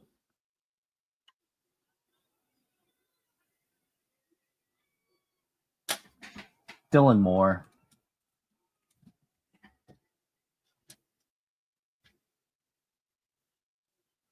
Now, who could I have gotten out of the Blue Jays and the Twins? And now we are back from the break, and Bryce Miller has been pulled, and it's going into the top of the fifth inning. He did not look that good at all. Could have been Jack Morris, and now the pitch. And that's going to be in there for a strike. Yeah, but I liked Kirby Puckett. I think Joe Mauer, there's too much of a recency bias. Now we're at 0-1, and now the pitch. And here's a ground ball foul. I love those immaculate games. They're really fun. If you look at this usage over the last 3 days now, Thursday they went for it, quote unquote, went for it, right? In a close game. Now the pitch. Swing and a miss, and that is strike three. That usage leads to Minnesota having something of an advantage in the late innings today, or at least supposedly, right? Just based on bullpen usage. It looks good for them on paper. We don't know who's going to be available for them out of those games, but right. Now the pitch. I'll tell you. Swing and a miss, and that is strike one. That Brash and Munoz are two of the national. Now we're at 0-1. And the pitch. Low for a ball. ERA is 15 for relief pitchers in all of Major League Baseball, and they've had a couple of blow-up innings. But Minnesota's bullpen, this entire pitching staff has propped up this Minnesota. And the pitch. Starters have been Outside for a ball. the bullpen for the year has the fourth best bullpen ERA in all of Major League Baseball. They're really good. They have been so good. I mean, talking to Rob. Now we're at 2-1. What's been good? And the pitch. Swing and a miss, strike two. And I have a very tough game ahead of me. This will be a very interesting one to play.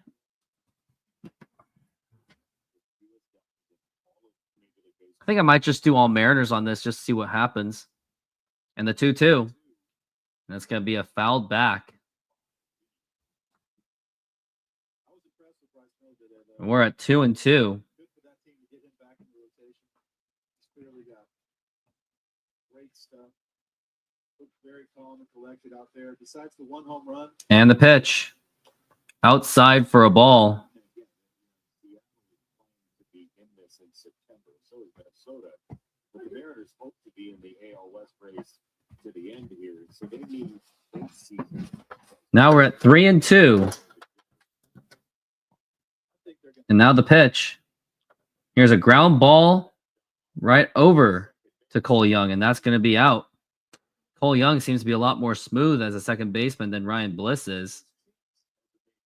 Tomorrow, fastest racing on earth hits the streets of the Motor City, the Detroit Grand Prix. Alex Palou looks to continue his legendary season after taking the Indy 500. The Indy continues tomorrow, 12:30 Eastern on Fox. Now here's Carlos Correa, the Mariners killer. Now the pitch. Low for a ball. weather outside. It was 93 degrees in South Florida yesterday. Is that right? It is not time to take a base here. Now we're at 1-0. Cooler, take the under. And now the pitch. And that's going to be a strike. In our hometown yesterday, it was hotter than blue blazes, buddy. A little different up here. Different in Minnesota as well. Well, they've had quite the road trip. They're in Tampa. Now We're at 1-1. Seattle. And now the pitch. Tampa. And that is going to be a strike.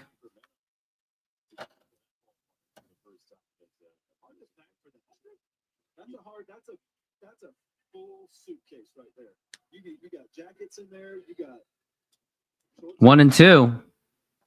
Swing and a miss. Strike 3. Down he goes. And that is a 1-2-3 inning for the Mariners. And here's the immaculate grid that I just couldn't wait to play. And here we go. I'm going to go with Edgar Martinez. Dylan Moore.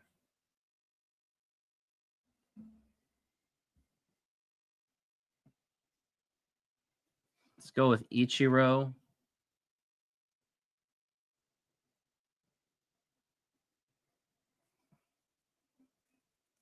Ken Griffey Jr. That was a good one. Rich Amaral. Oh man, this is fire. Ooh. Played left field with 2,000 hits. That's going to be a tough one. Both of you got the same thing. Are they that good? Oh yeah. got a hot dog and some fries. Just kind of basic ballpark. Chicken bacon sandwich. We'll do Carlos Santana. I'm from Crinkle cut fries. Okay, where are you guys from? That's a good one. Dallas. That's what's fun about baseball. It brings different regions. of Julio baseball. Rodriguez. But what we're eating. Born outside the U.S. and D.C. and played left field.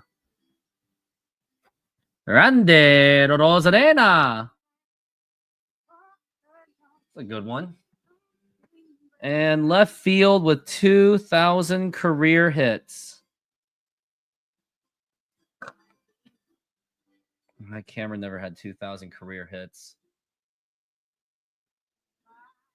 Oh, I should have saved Griffey for left field. Damn.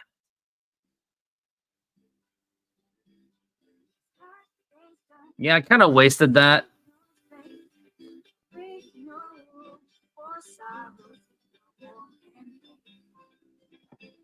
Who had 2,000 career hits and played left field? Ricky Henderson, obviously. And he was on the Mariners, too. Only 6%. I think that's my best one, 24. And we are back from the break. And now here's Ben Williams up to the plate. And he swings and a miss, and that is strike one. A really bad, lazy swing by Ben Williamson.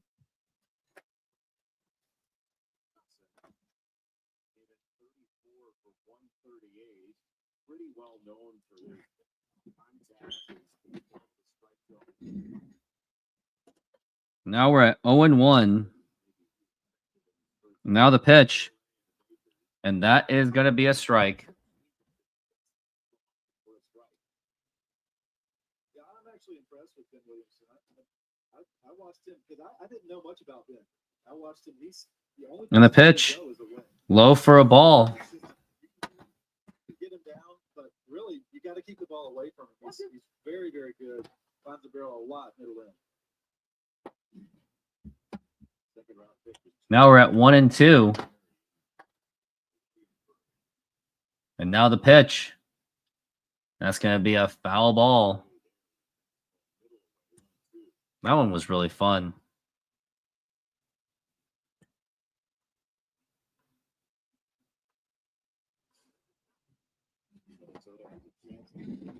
Now we're at 1-2, and now the pitch. Inside, that almost got him. And at this point, with the Mariners' offense and the way it is, he should have just taken it for the team.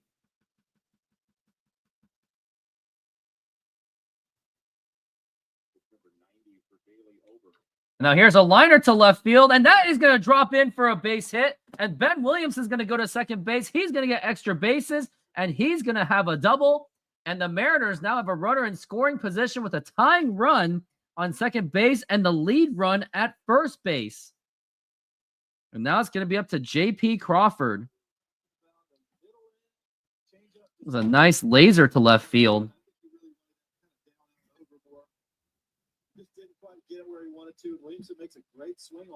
And while I'm waiting, I got all-star and catcher. I'm going to put in Dan Wilson. And now we've got J.P. Crawford. And now the pitch. And that's going to be in there for a strike. 4 out of the 5 innings, the leadoff hitter's reached base on Bailey. He's done a great job pitching around that each time. See if he does it again. Now we're at 0-1 for J.P. Crawford.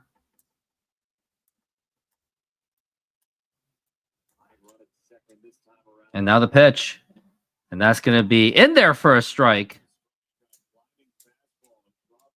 Crawford not happy about that play.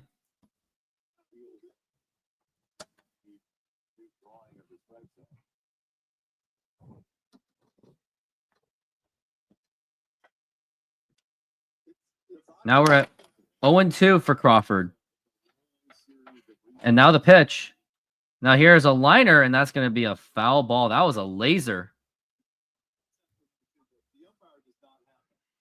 For all-star in right field, I'm going to put in Jay Buhner because he's only been an all-star once. 0.6. Now we're at 0-2. And now the pitch.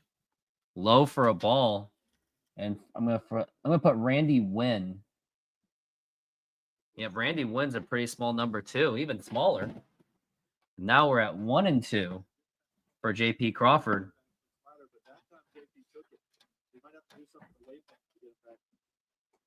And now the 1-2 pitch. Up high for a ball, 2-2.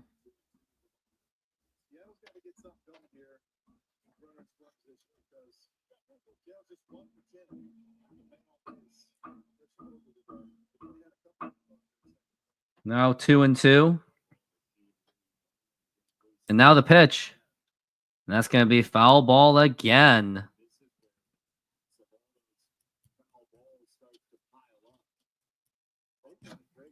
I'm going to put Ken Griffey Jr. at right field. 3%, not bad. Now 2-2 for JP. And now the pitch. Now here's a fly ball to center field, and that's going to drop in for a base hit. And Ben Williamson's going to go to third base. And now you got Cal Raleigh up to the plate with nobody out. J.P. Crawford at first base with a single.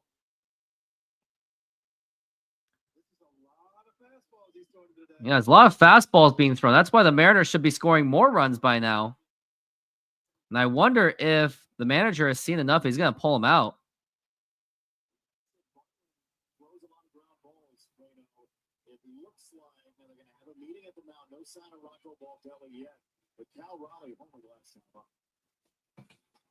Well, while we're waiting, let's do the Gold Glove for left field.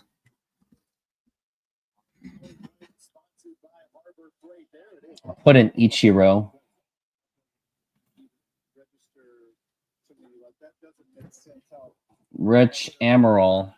to stay on top of that ball, drive it like that, amazing. Last 11 games, 7 home runs. Oh, looks like Rocco Baldelli's coming out, and I think he may have seen enough. Or they're just trying to give some extra. Oh, yep, that's gonna do it. And he is going to go to the bullpen. And now let's go into this game. Here's what I got so far in obscurity. Dan Wilson as catcher as all-star. And now Gold Glove for catcher. Who's going to be a Gold Glove for catcher? Pudge Rodriguez, Mike Piazza. Mike Piazza never won one?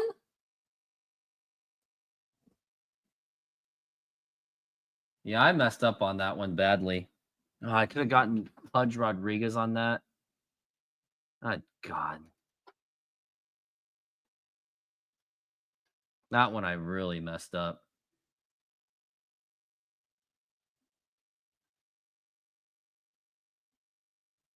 Oh, watch this. Terry Mulholland. Mariners and Twins combination. Can't do David Ortiz. Bob Wells. Dylan Moore.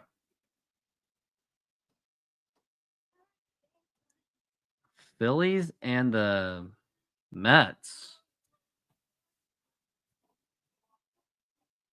Ryan Howard. Steve Carlton. I'll do Kirby Puckett.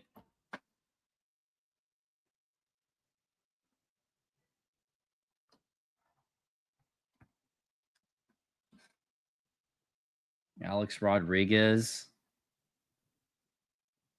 Gold Glove Met. David Wright. 40%. Ouch. And we are back from the break. And the Mariners have a great opportunity to really take the lead as we got Lewis Varland. It's not going to be easy. He has a 2.84 ERA. Now here's Cal Raleigh, and that's going to be low for a ball. That was on a knuckle curve. Cal Raleigh's 1 for 2. He hit a home run on his last at-bat to make it number 22. If he hits another home run, that'll be 23 homers. And this would be the time to do it as we're at 1-0 for Cal Raleigh. And now the pitch. And he swung at it big time. And that's going to be strike one.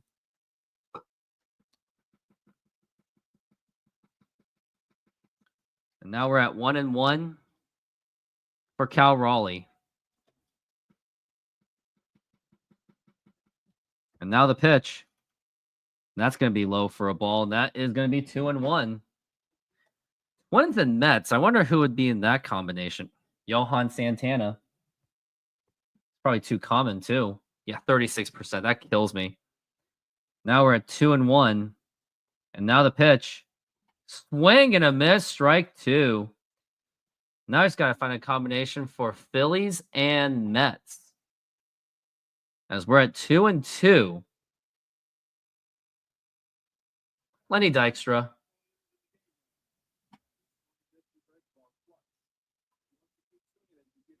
Now we're at 2-2.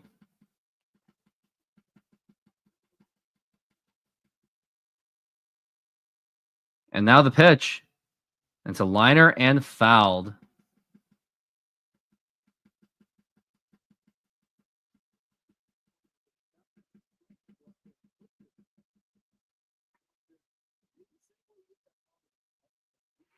Two and two for Cal. Twins are trying to get out of this jam with no outs. And now the pitch. Low for a ball. Ball three. 3-2 the count.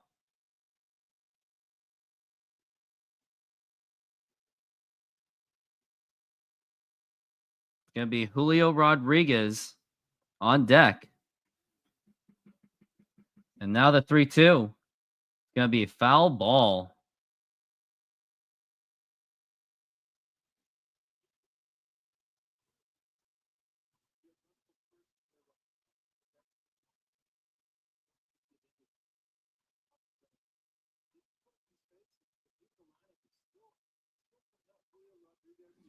And now the pitch.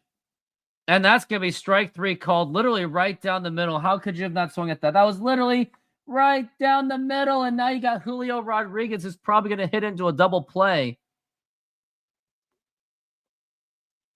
It's like, how?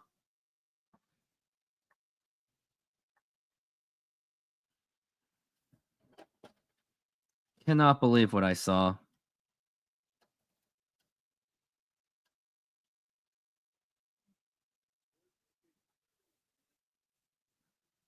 Now here is the pitch to Julio.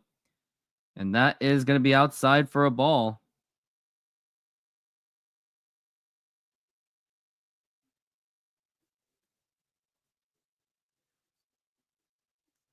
Now we're at 1-0. And now the pitch. And a swing and a miss, strike 1. That was a 98-mile-an-hour fastball by Varland.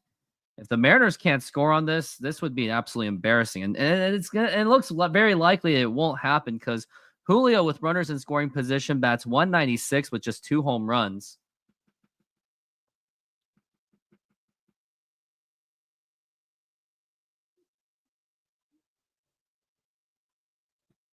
Now we're at 1-1.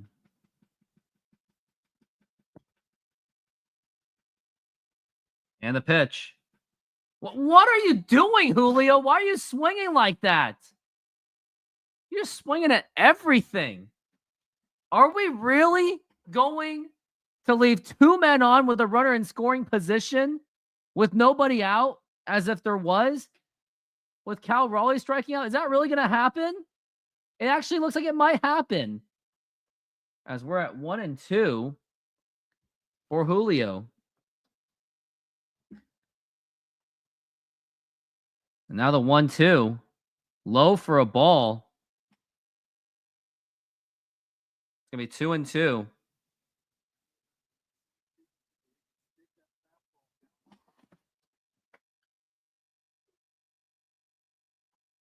Two and 2 for Julio Rodriguez. This guy's sign. And now here's a 2-2. And a swing and a miss, strike 3. 2 strikeouts in a row for Varland. And now we've got 2 outs. And you might as well say that Randy Arozarena is going to strike out as well. I mean, you had to swing at that, but man, your swings are just terrible swings by Julio Rodriguez.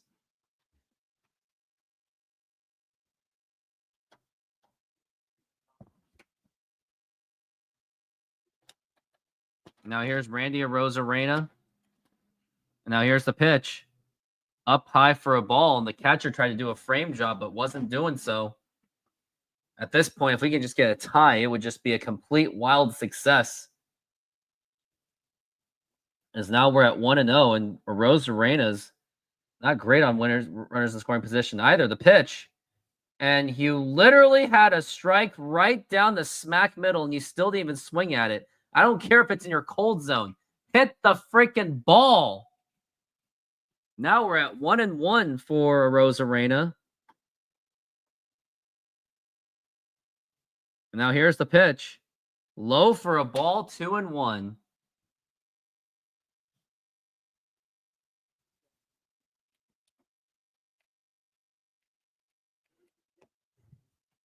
It's not looking good. 2-1. Now the pitch. And that's going to be strike 2. And why wouldn't you swing at that, you idiot? And that was in your hot zone too, Randy. Because now we're at 2-2. Randy is on the verge of striking out. And now here we go. And now the 2-2 pitch. And that's going to be popped up, and that's not going to get anything done. They're still running, and he makes the catch. Are you freaking kidding me? You had 2 men on with nobody out. No outs, so what?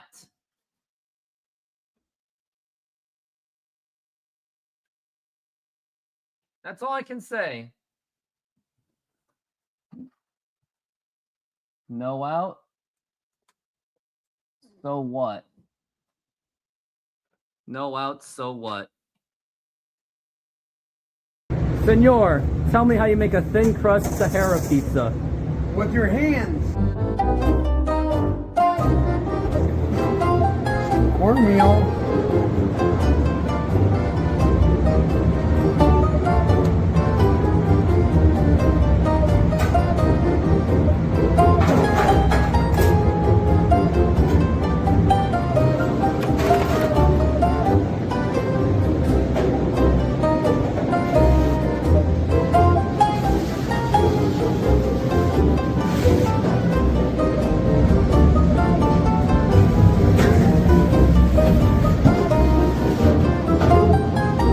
Hello, baseball fans. I'm excited to announce that we are still offering 50% off pizza and 25% off bowling Monday and Tuesdays.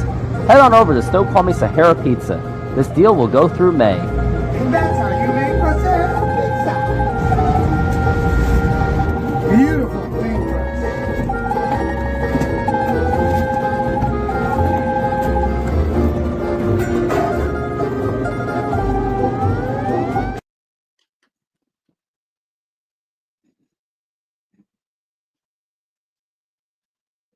Let's do this again. Dan Wilson. Jose Lopez.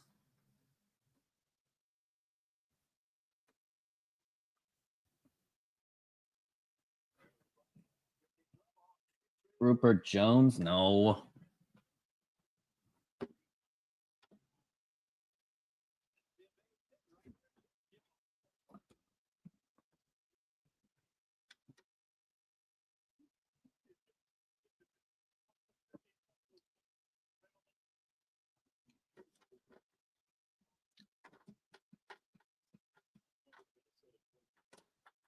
Now the pitch.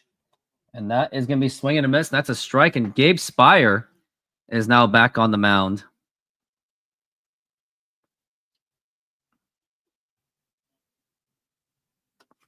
Now here is Wallner. Now the pitch. And I believe Wallner hit a home run in his first at bat, which is why the game is now at 3-2. 1-1 the count for Wallner. And the pitch. And a swing and a miss.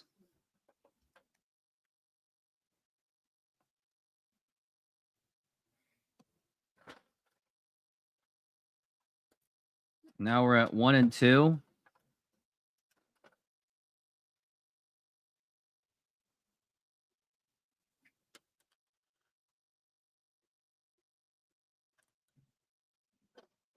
And the pitch. And that's going to be a foul ball.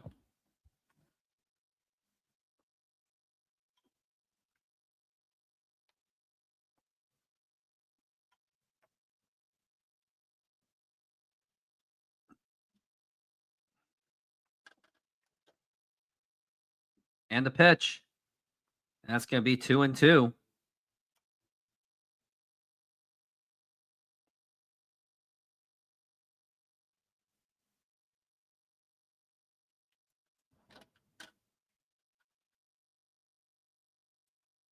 And the 2-2. And that's going to be a foul ball.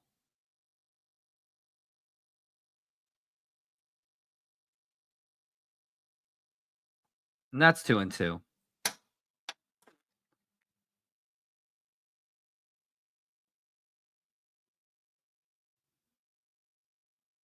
And here's the pitch. And check swing. Did he go? Yes, he did. And that's going to be strike 3. Third strikeout.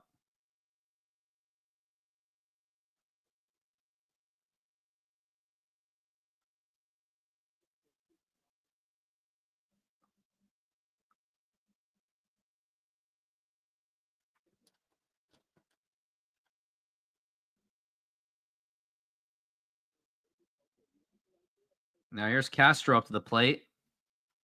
And now the pitch. And that's going to be fouled back, and that is strike one. It's at 0-1 so far.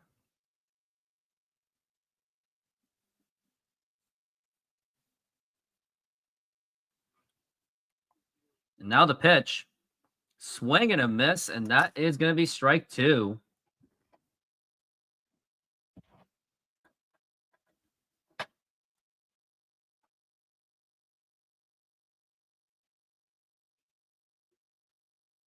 As we are at 0-2.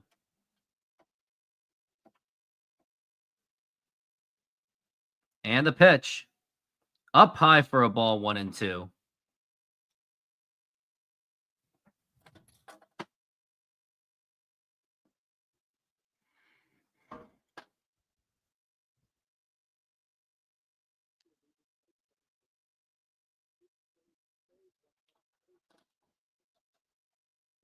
Now we're at 1-2. The pitch. Now here's a ground ball, and that's going to get right through for a base hit. And Randy Arozarena, run your fucking ass off. What are you doing? Are you not even paying attention? I think you could have prevented something. I think you could have prevented a double if you just ran. What are you doing?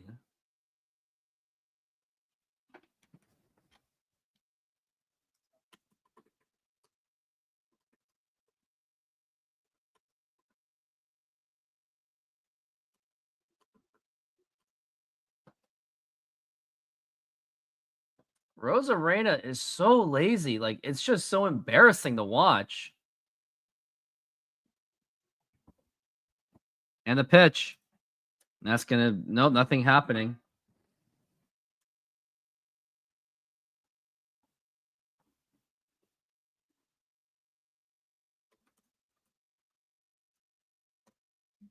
And the pitch. That's going to be a ground ball foul.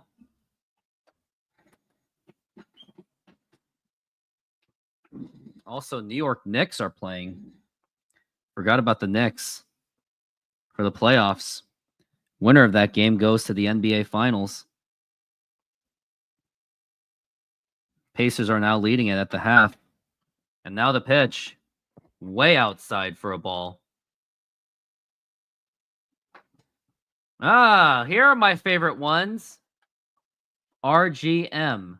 What does that even mean? And Dan does nothing about it. He's too probably scared to say anything to Randy. Yup. I love Cal, but it reminds too much of Zanino. You know, either strikes out, hits a bomb. Yeah, you know, that's a good point. 1-1. Low for a ball, 2-1. And Kevin Kirby, I have a really fun game that I am playing. Well, I'll do it on commercial break. I just want to find a grid to do.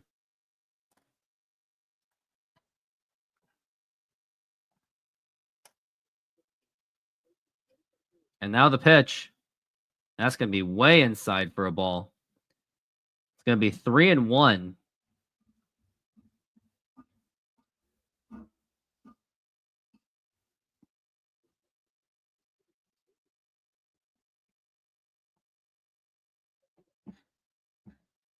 And now the pitch. And that's going to be a foul ball.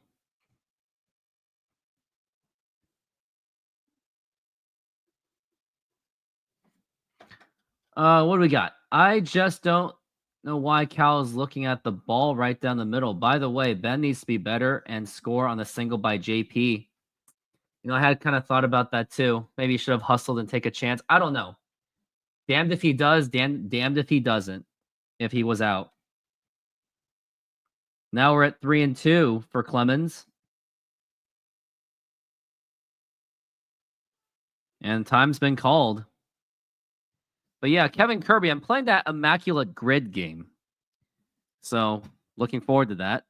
I play that on every commercial break now rather than just spew you guys up with commercials.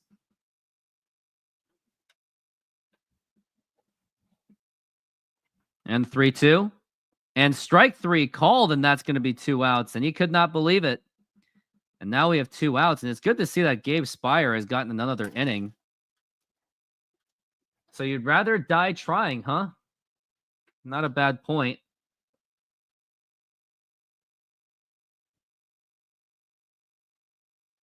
Nice frame job by Cal Raleigh. Or I'm sorry, Mitch Garver.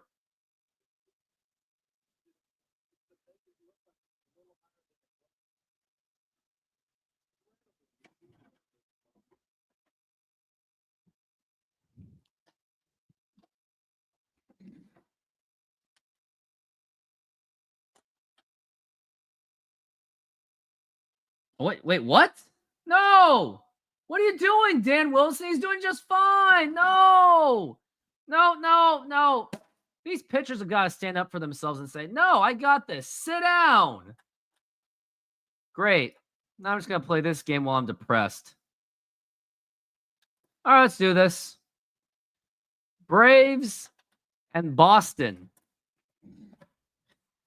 The F do I know? Braves and the Giants. Kenny Lofton.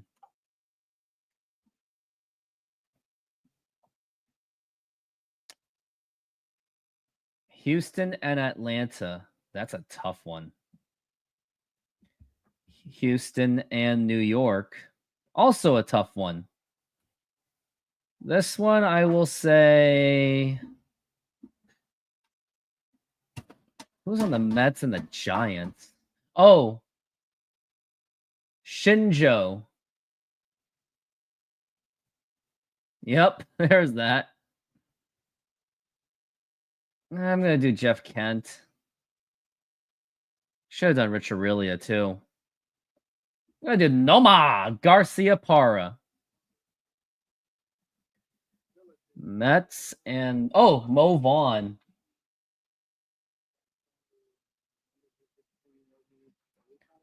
Let's see. Atlanta and Boston. Who has that combination? I don't know. Oh, I have this one. Ryan Stanek.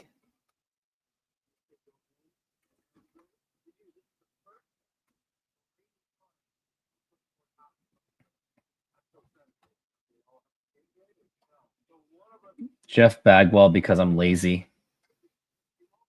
Very lazy I am. Atlanta and Houston.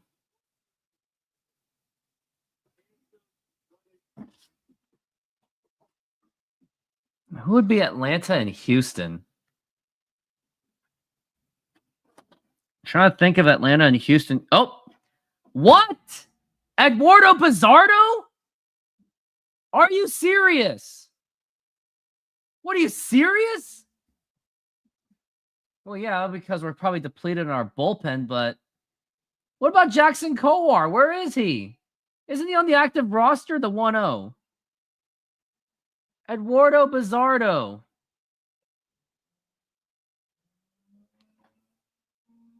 Yeah, Dan Wilson. Yeah. Or is it Jerry Dipoto making him do it? I don't know, but Dan Wilson should just stand up and go, you know what? Everyone loves me from the 90s. You can't tell me what to do. Let me do my job. Or Dan Wilson is just that incompetent. Just the idea that his legacy could be tarnished.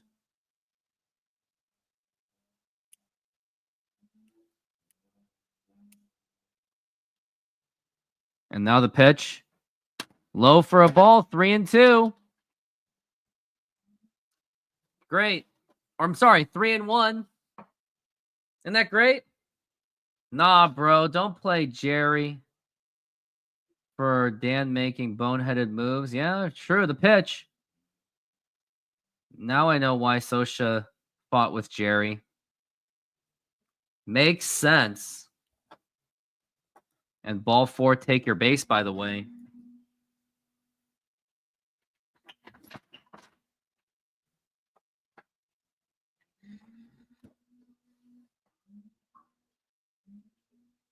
Makes sense. Sosha fighting with Jerry Dipoto. Makes a whole lot of sense. And now the pitch. And that's going to be in there for a strike.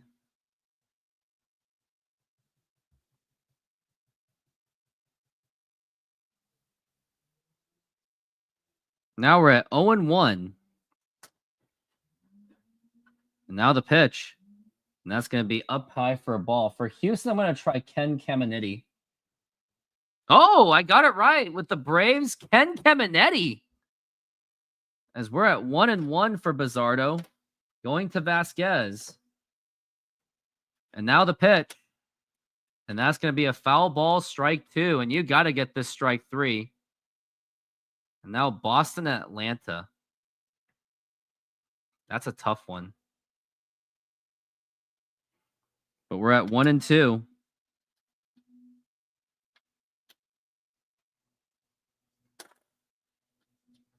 Now here's Bizardo and the 1-2 pitch. And that's just going to be outside for a ball. And you don't like Bizardo. I don't like Bizardo because he has no control. See, Boston and Atlanta. Who do I have for Boston and Atlanta? We're at 2-2. And the pitch. And strike 3 called, and he gets out of that inning. And this is for you, Bizardo.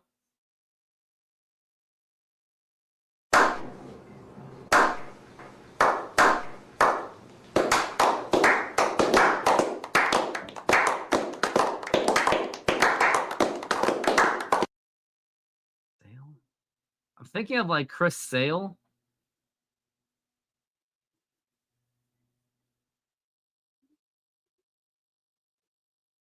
I'll do Chris Sale.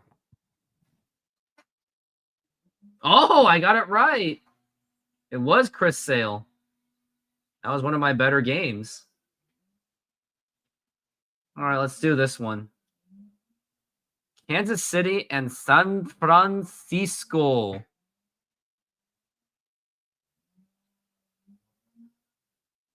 Hell if I know. Nah, I don't want to do this one. Too lazy. Oh, Dustin Ackley.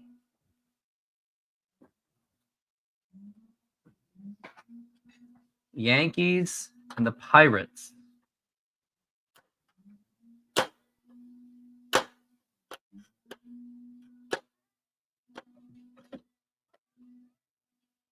Mets and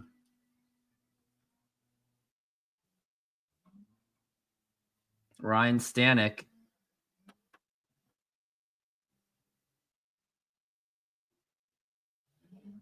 Cole Young, it's only 2 at bats. And stops complaining about the umpire.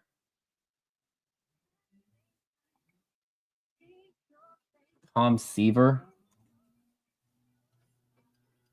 Yeah, too obvious.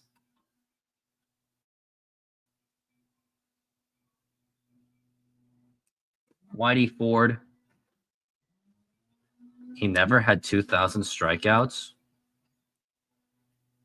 Okay, I'll just do Roger Clemens then.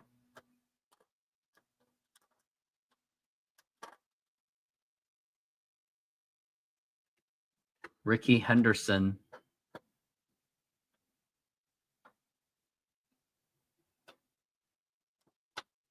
And we are back from the break.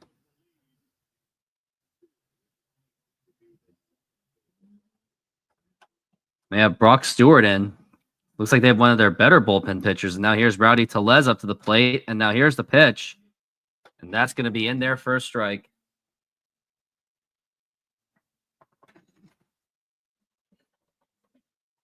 As we are at 0-1. And now the pitch. Low for a ball, and that gets away.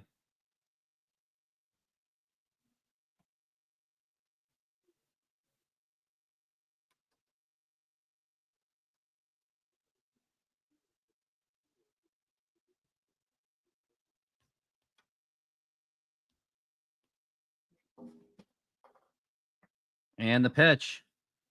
And that's going to be popped up to left field and nothing doing. I'm not going to use the umpire as excuse. If we have to depend on the umpire to win a game, then we suck. Sorry, Kevin O. Oh, stretch. I had a long day today. That's all.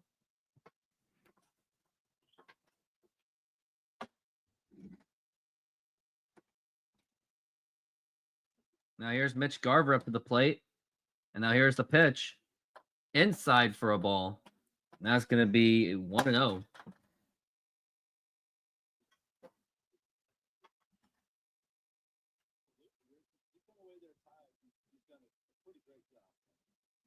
And now the pitch. Swing and a miss, and that's going to be strike one.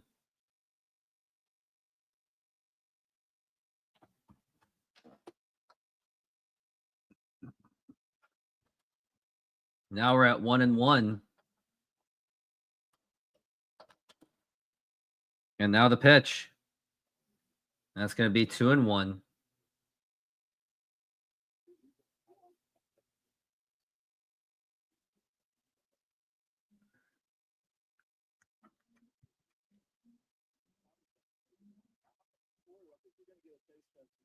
And the 2-1. And that's going to be a strike. JP Crawford just snapped. He's just mad that Cole Young and Cole Emerson's going to take his job in the future. Now we're at 2-2 for Garver. And the pitch. Swing and a miss, strike three. And the Twins are just easily handling this incompetent Mariners offense. My eyes are burning because of this.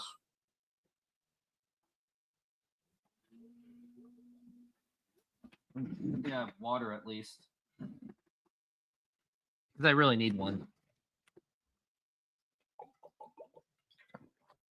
It was a strike. Of course it... No, it was not a strike. Sorry, it was not a strike, but a pitch. It's going to be a foul ball. This game really is putting me to sleep.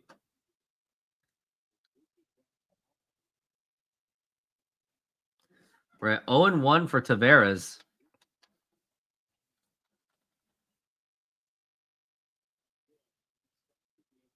And now the pitch. And that's going to be right in there for a strike. Why aren't you even swinging at it? I don't believe in blaming the umpire. We all know what the Mariners are. We were just talking about how much Dan Wilson is a terrible manager. That has been more damage than the umpire. Now we're at 0-2, the pitch. Now here's a ground ball right to first base. Nothing doing. And he goes to the bag, and that's going to retire the side. Another 1-2-3 inning.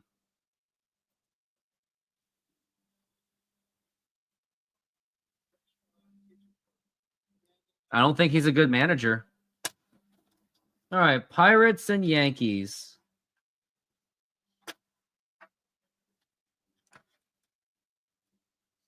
We'll do Randy Johnson.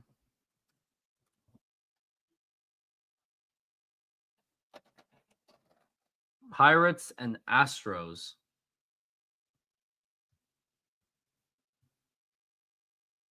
Don't even know. Oh, Bobby Bonilla. Wow, he's actually a big number. Pirates and Yankees. Andrew McCutchen.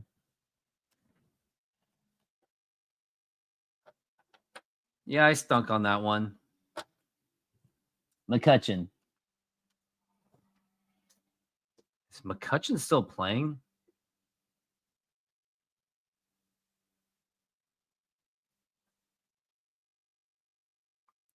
Andrew McCutchen is still playing to this day.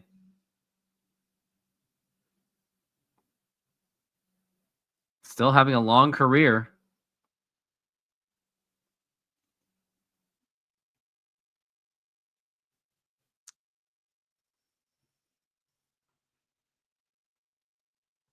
I'm gonna wash my face.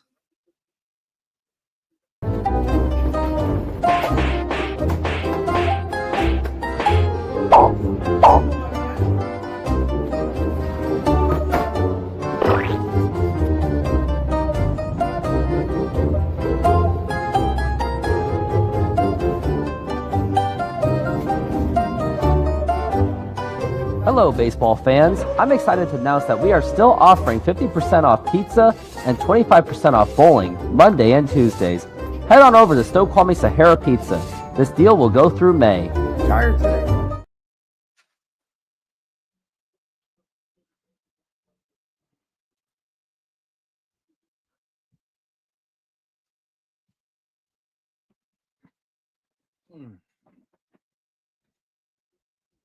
And we are back from the break.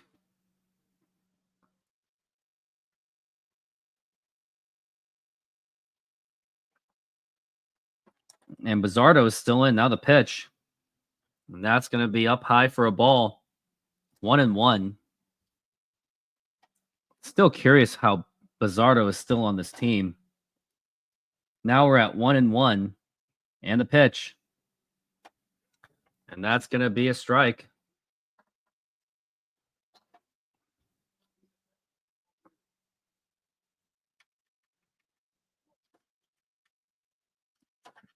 Now we're at 1-2. And it's going to be outside for a ball.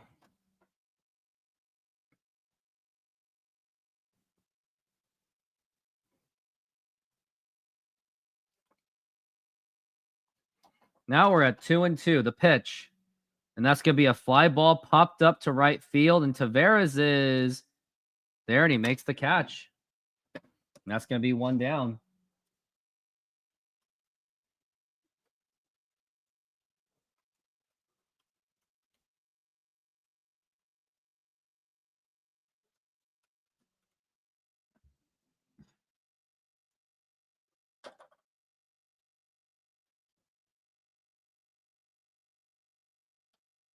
And now the pitch. And that is going to be a strike.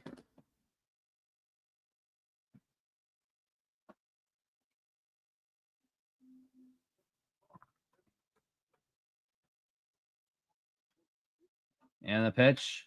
Low for a ball.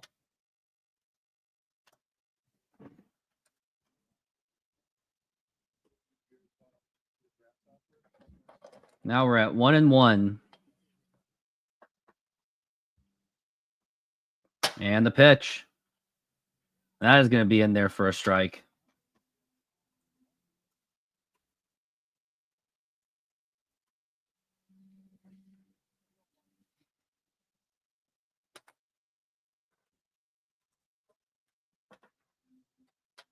And the 1-2. And that's going to be strike 3 called. And the Bizzardo is actually having a dominant inning.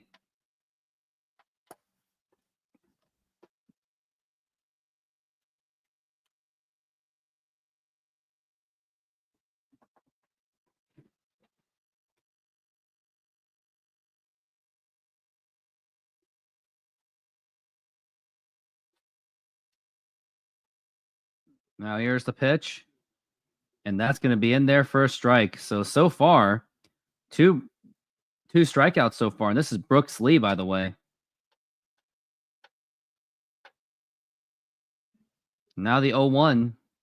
And that's going to be an 0-2 count.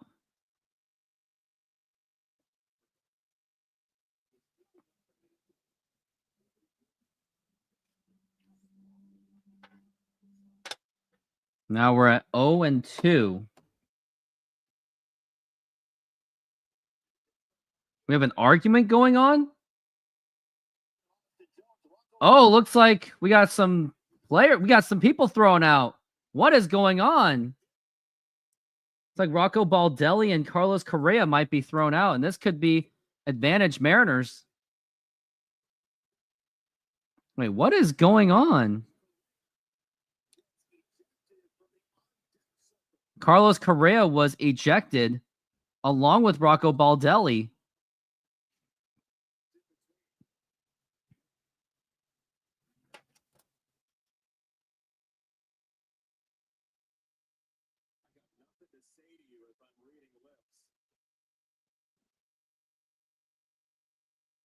I guess they're arguing about a silly call. After whatever happened here, Austin Jones calls time on behalf of the batter. And then Correa has a word with Jones, who immediately throws him out, and Rocco Baldelli's already out of the dugout. Crowd is cheering, nah, nah, nah, hey, hey, goodbye. I don't think any of us are disappointed.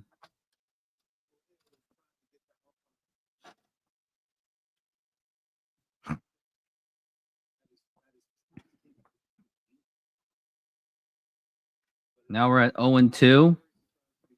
And now the pitch. Now here's a ground ball, and that's going to get right through for a base hit. Now we got a man on first base.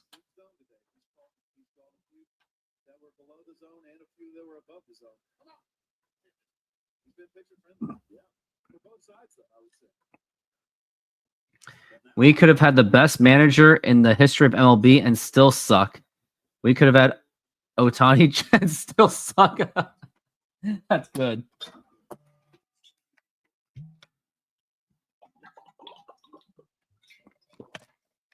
Just like when the Mariners had the best second baseman in baseball, Robinson Cano and Nelson Cruz. And that is going to be in their first strike.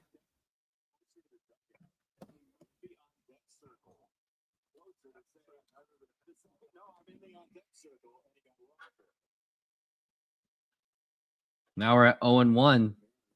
And that's going to be swing and a miss, strike 2.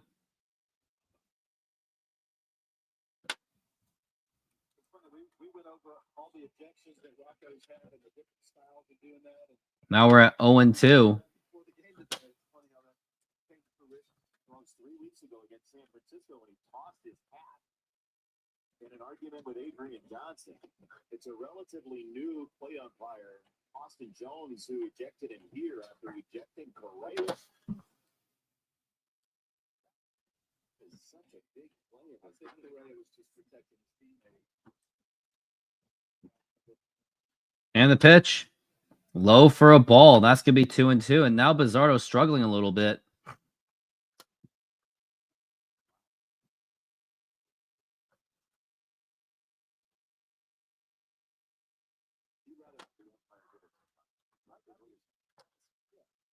And the pitch.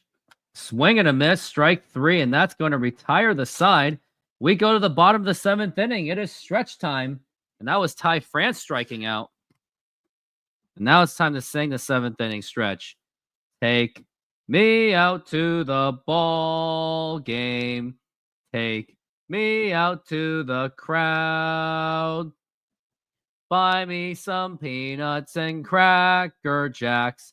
I don't care if I ever get back, so let's root for the Mariners. If they don't win, it's a shame. Yeah, they already lost. For it's 1, 2, 3 strikes, you're out at the old ball game.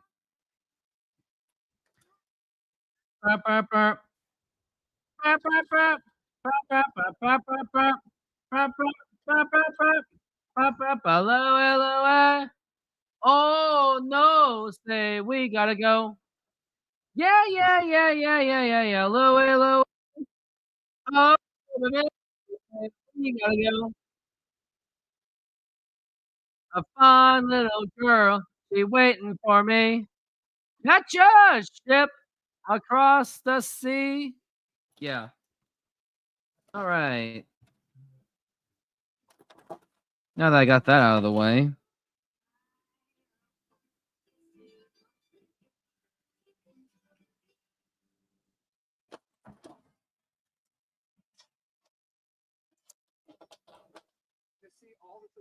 Around what I love to do growing up, it's crazy. What's your favorite thing about the Pulling Back Football?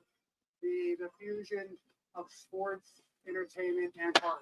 Because to me, cards have always been entertainment, and they're getting their just deserved out.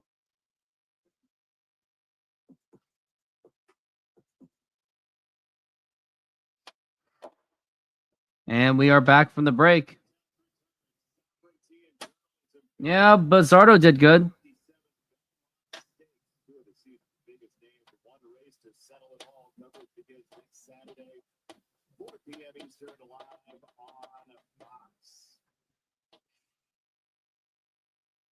Minnesota is trying to protect this lead. 3-2. Jorge Alcala has a 6.52 ERA. Yeah, Mariners, please don't mess this. But I know you're going to. So it's okay. And the pitch. And that's going to be up high for a ball. It's going to be Cole Young looking for his first major league hit.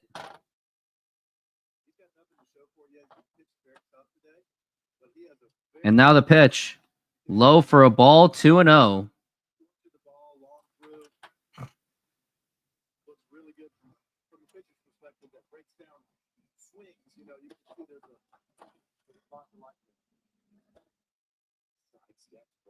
And it's going to be ball 3, 3-0.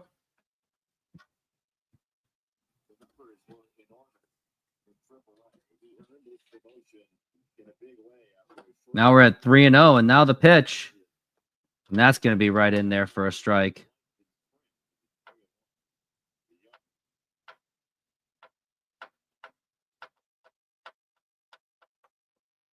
Three and one, and now the pitch. Ball 4, take your base, and Cole Young gets on base with a walk. His very first walk of his major league career. Hopefully, the first of many. He stole for his career. This is dating back to 2022. 53 bags in 78 tries. Wow. So congratulations to Cole Young, and hopefully that is the first of many. And now we got Ben Williamson, who probably should have scored, like Kevin said. Good to see that Cole Young has something going. And let's see what he can do.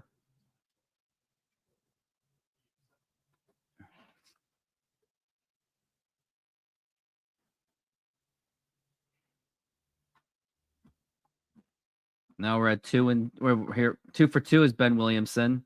And now the pitch. And that's going to be inside for a ball.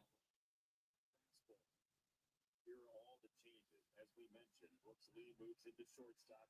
Castro from second to third. Clemens was at first base. Now he's at second. These are all guys who are And now the 1-0. the position. And that's going to be a foul ball. This Minnesota roster, so they easily kind of shapeshift here, but it's still a change that Rocco Baldelli wishes he didn't have to make. He was ejected. Correa was ejected, so they lose the Correa at bat in the top of this inning as well. Well, this is a team though that's used to playing a few runs down. These guys have adapted. Now we're at 1 and 1. Big role. And now the pitch. Up high for a ball. This is familiar territory. It is. This probably feels like home. You know that. I think Rocco said earlier that this is one of the first.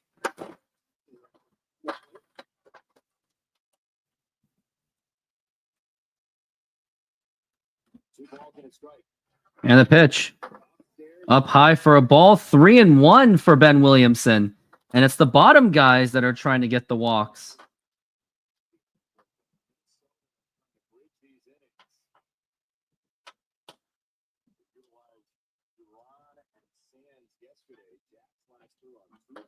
And the 3-1. And that's going to be in there for a strike. It's a good pitch, and I don't hate that take either. You know, it's We're at 3 and 2. big misses. You gotta miss bigs like that. You want to make sure you got keep trying to get good focus on the big. Anyway, make that free runner with the middle.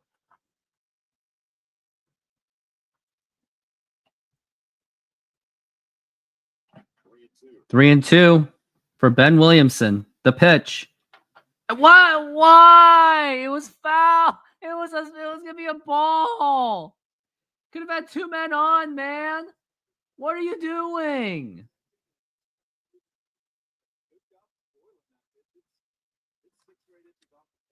No, it's not about spoiling. You literally had a ball 4. And now 3 and 2. Now here's a ground ball, right? Can be a double play ball. Throw to second, but no play at first base. And now it's going to be up to JP Crawford to get something going. 1 down. That is a very hard throw.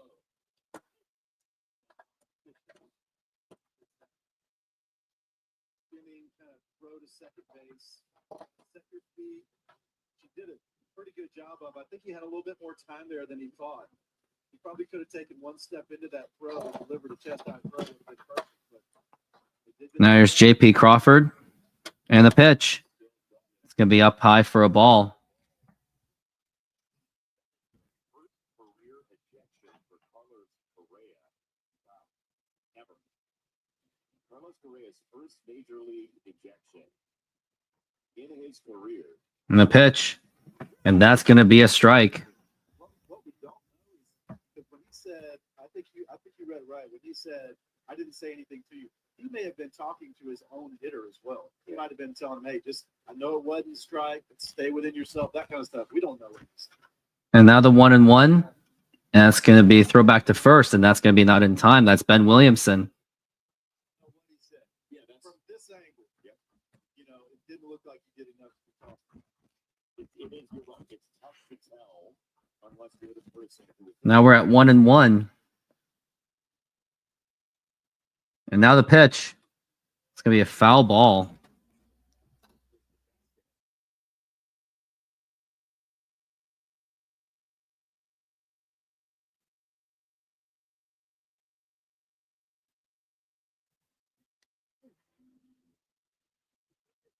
I ask catchers all the time, what does that feel like? And it's a little bit better. Puts the ball, takes a little bit of pressure off on those direct hits. On the other 1-2 for Crawford. The straight in your face when the mass moves with it, it's actually better. But it feels, they said it feels almost like a punch in the face. And now the pitch. 2-2. Yeah, just moves with it. Now, the hockey mask version of it is designed to kind of deflect them off. But those ones that are dead center, the hockey mask doesn't move with them. That can be harder. Great advancement. Now we're at 2-2. And the pitch. It's going to be outside for a ball. The pitch before, you saw him take that really good curveball just below the zone. He takes that. He has been firing strikes. He's firing strikes. He has to be aggressive. He swings. And now here's a fly ball to deep right field. And that is gone. That is a home run for J.P. Crawford. 2-run home run. Mariners take the lead. That literally woke me up. And the Mariners, yep, they're up 4-3, especially with Ben Williamson getting on the base by fielder's choice. But J.P. Crawford, he has turned this game around. And it seemed that Carlos Correa ejection may have been the turning point. The first lead of the game for the Mariners. And it looked like it was just gone the way he swung at it. And now we have the lead. LFG, like what J.P. Crawford said. Let's freaking go. That literally woke me up. Now here is Cal Raleigh. Can he do it again? Now the pitch. And that is going to be a strike. Oh, that home run was so... That home run was so powerful, it knocked the part of a scoreboard. Now we're at 0-1 for Cal Raleigh. Now the pitch. Now here's a liner, and that is fouled. He upped his numbers against righties so much that he actually knocked out the number. Wow, that's a funny home run. Now we're at 0-2 for Cal Raleigh. Now the pitch. Now here's a fly ball to right field. Nope. It's going to be caught.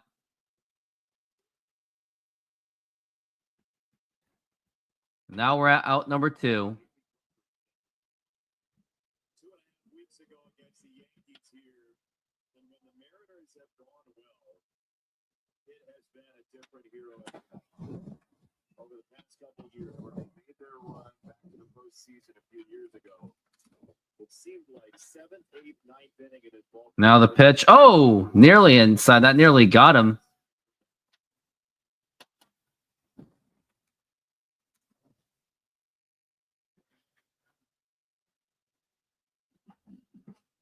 And the pitch.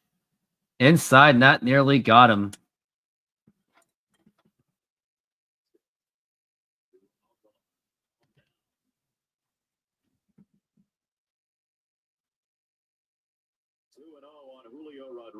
And the pitch. And that is in there for a strike.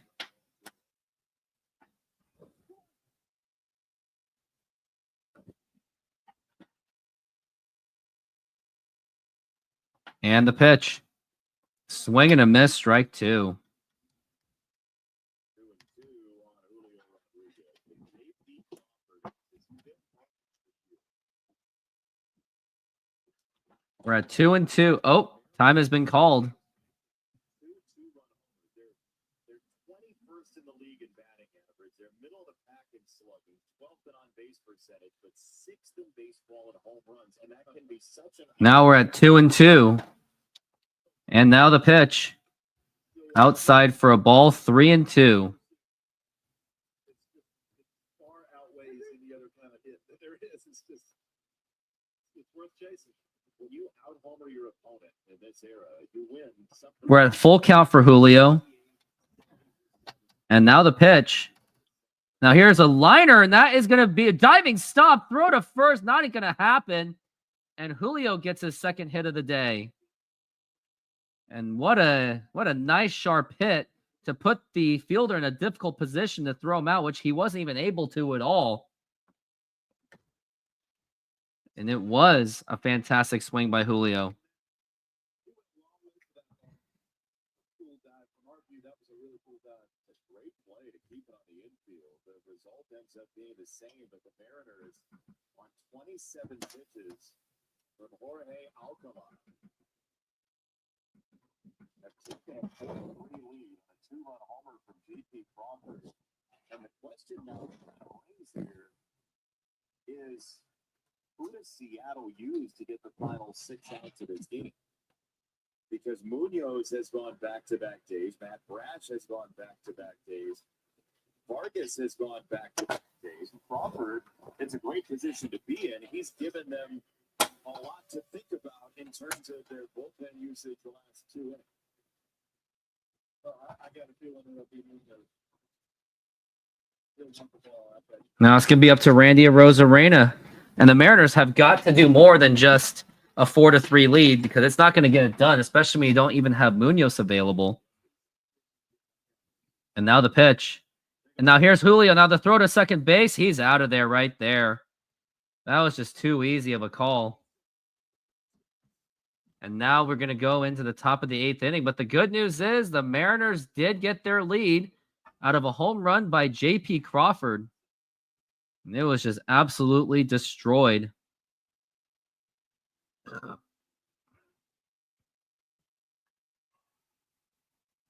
right, let's play some more baseball. I'll put in Gary Sheffield on this one.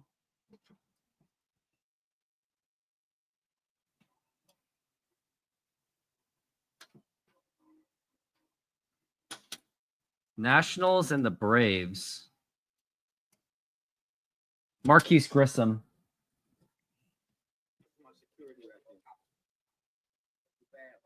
Javi Lopez. Start doing something with the players and their dog. Which one's the dog? New York and Anaheim. I was undecided on whether to do a dog card or not, but my wife pushed me in the back and she wanted to fake New York and the Brewers. Richie.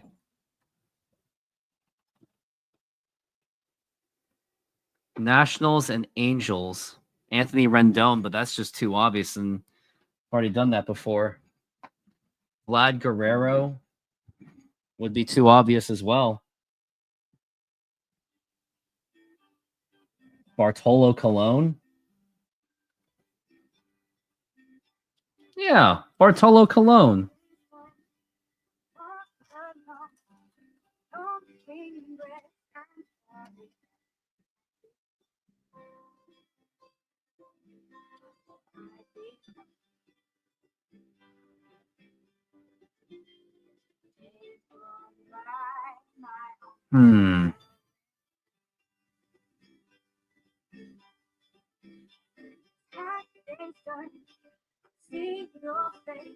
Angels and the Bobby Abreu, maybe? No. Who would be Yankees? Raul Ibanez. That's very obscure.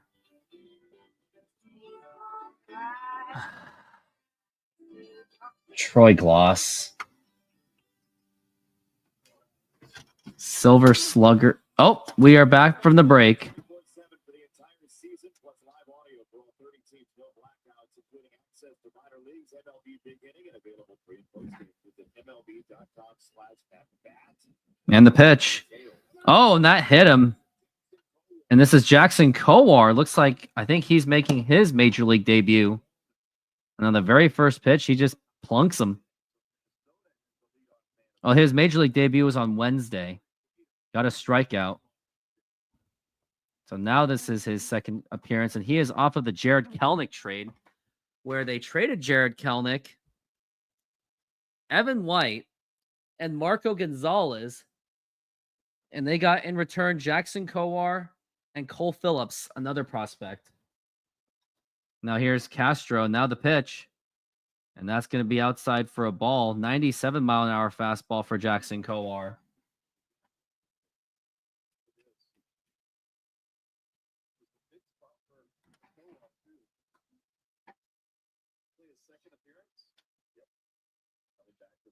And the pitch. It's going to be outside for a ball in a 98. And his fastball is just getting out of control.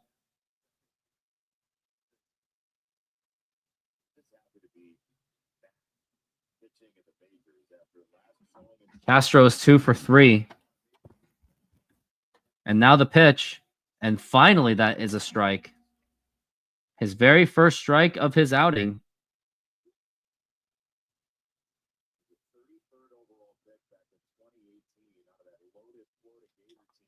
And now the 2-1 and the pitch. Swing and a miss, strike 2.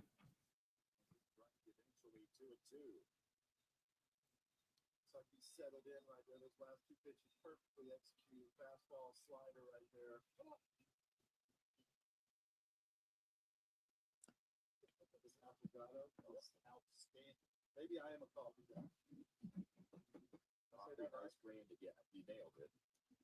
Now we're at 2-2.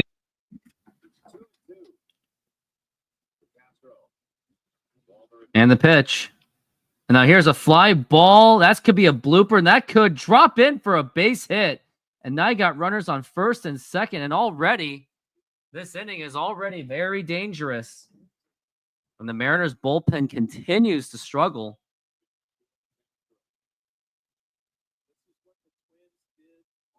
It's all those bloop singles that are killing the Mariners.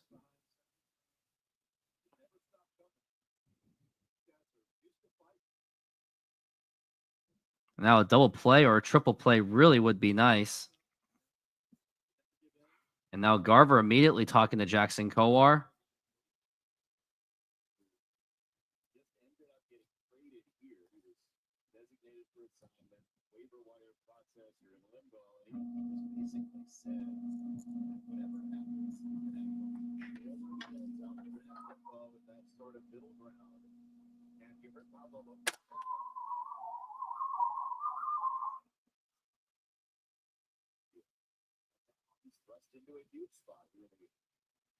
Clemens is 0 for 3.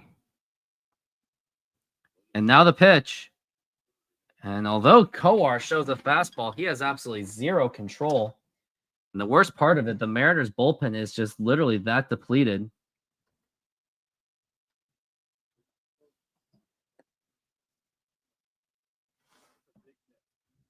And the 1-0 pitch. And that's going to be inside for a ball. And I got to get the bullpen busy again because Kowar is just throwing he's just throwing balls after ball. I don't even know if he's even throwing any strikes. Only 3 strikes for Kowar, the pitch. And again, it's going to be 3-0. We traded Jared Kelnick for this? I'd rather have a struggling Jared Kelnick than Jackson Kowar at this point. 3-0 for Kowar. And the 3-0. And finally, that is a strike.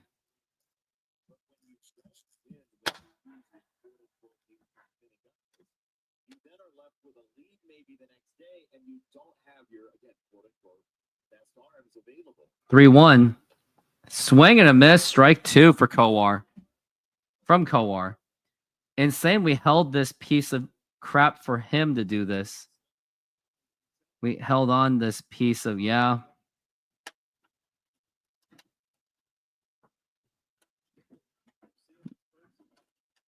We're at 3-2.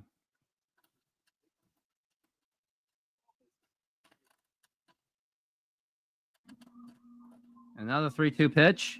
Now here's a liner to left field, and that's going to be caught by Randy Arozarena. Throw back to second, and could that be double play? That's a double play.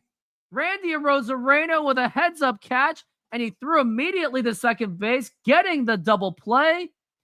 And now the Mariners have 2 outs. It was a line drive and great heads-up play by Randy. The double play has been done. Absolutely needed that.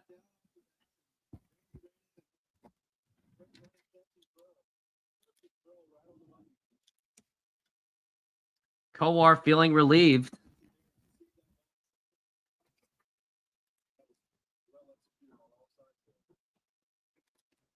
Now here is Bader. Swing and a miss, strike one.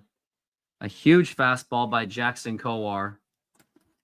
Now I want to look up his baseball savant. Jackson Kowar, baseball savant.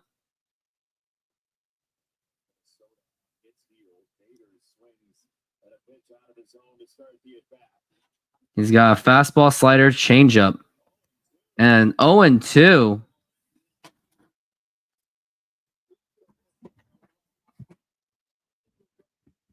Now we're at 0-2.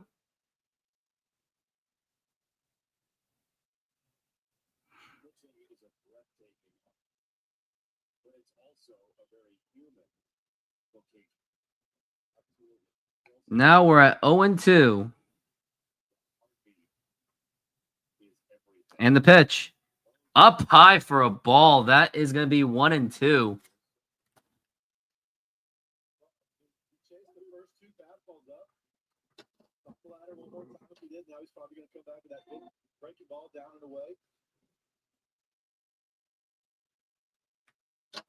Now we're 1-2 for Kowar and Bader. And the throw to first. Not in time. So I think Munoz is not going to be available. Neither is Brash. Then who is the closer going to be? That's the big question. I think it's going to be maybe Carlos Vargas, but he was also used. Hey, Daniel, how's it going? The pitch. That's going to be a foul ball, and it's still kept alive.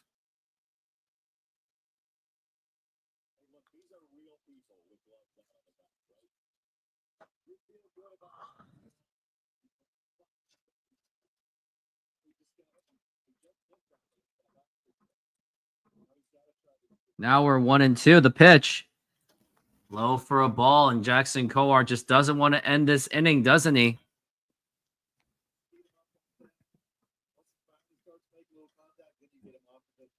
As of now, Jurangelo Saintia strikes out 2 in a perfect first inning. Now the 2-2. It's going to be a foul back, and Kowar is just getting worked.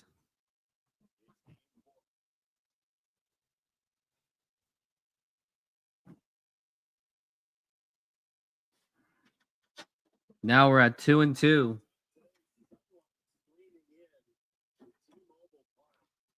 Sun is coming out.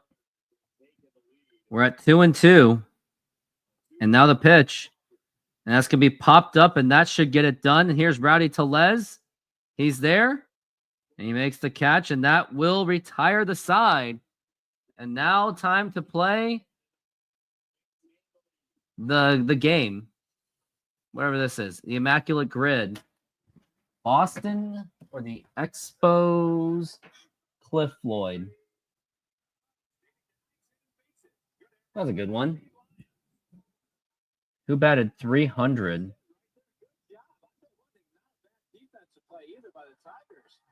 you see that? He's gonna get the dirt out. No, let's say he buckled his pants and they fell out. All right. You say go in. We have them graded. We do. This is the first set. Jose Vidro. I'm so excited about this. We all have the same grade or no? So one of us. I'm from Puerto Rico. Second base for the Dodgers. Jeff Kent.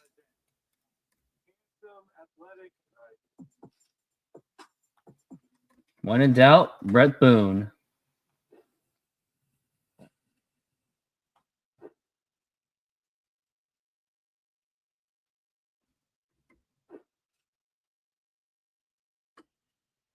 Darren Erstad.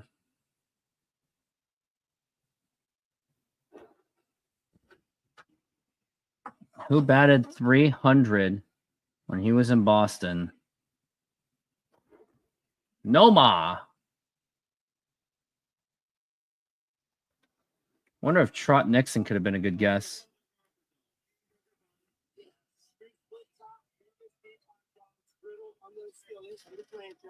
And then we do a bacon onion jam with proper box chips. You don't like a burger. You don't like a burger? You just throw in it. Instead of town. Dude, oh, that's hot dog I've ever had. Trot Nixon did have a 300, so I could have chose Trot Nixon.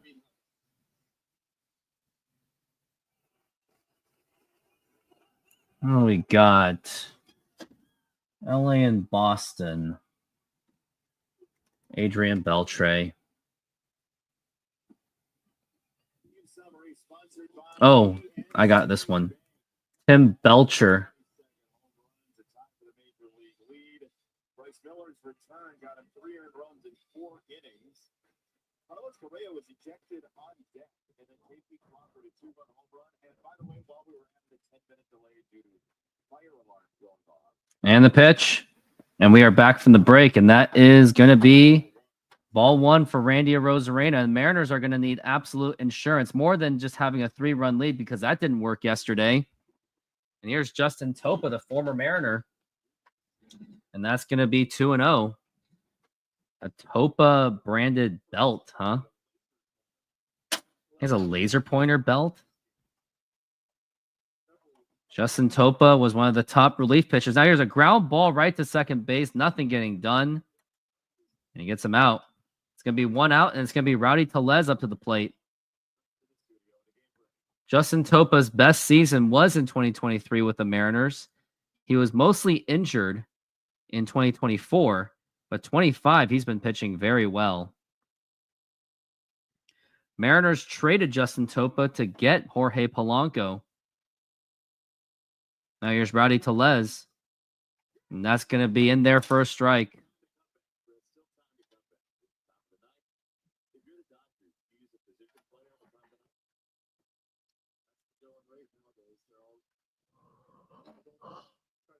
That is way inside for a ball.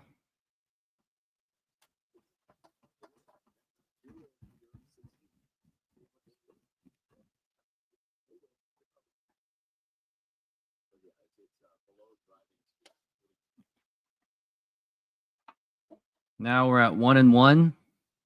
And the pitch.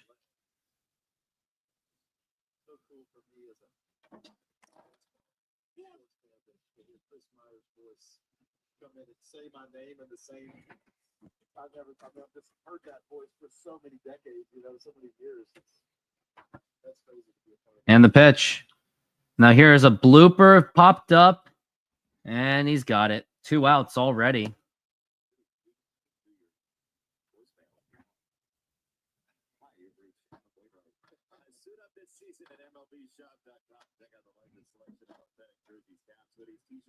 Now we got Mitch Garver up to the plate.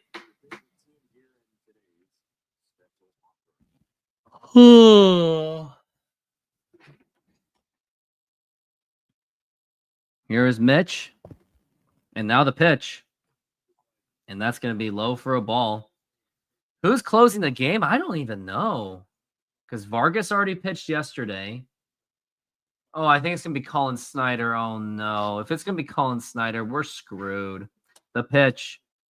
And that's going to be a strike. Here's my reaction to Colin Snyder pitching. Oh, it's going to be Carlos Vargas. But still. Because Munoz got wasted. And now the pitch. And now here's a fly ball to right field. And still going. And he makes the catch. And that is going to retire the side. And the last try for the Twins, which the Twins have very bit of opportunity to do so because the Mariners bullpen is absolutely depleted. So we're going to have to see it right after this timeout. And let's play this game. Let's see. Brewers and the Cardinals. So they got Larry Walker and Jeff Fassero.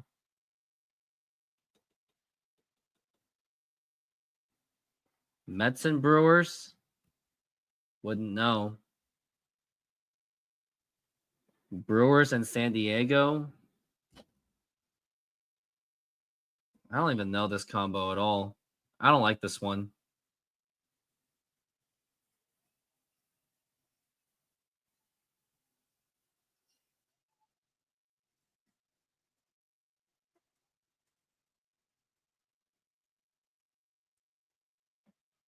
Well, we certainly served it up over the plate. This is a burger fit for a home run king, the 99 burger. Trying to find another good one. Ah, forget it.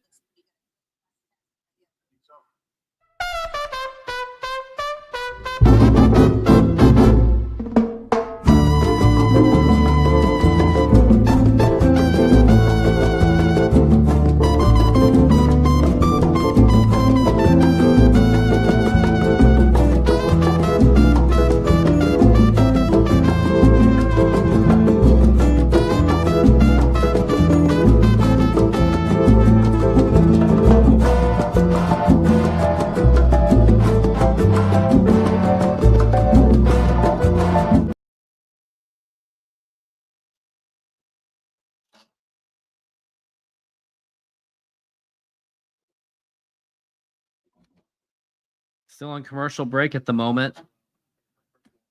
Here against the Mets. Stack of them.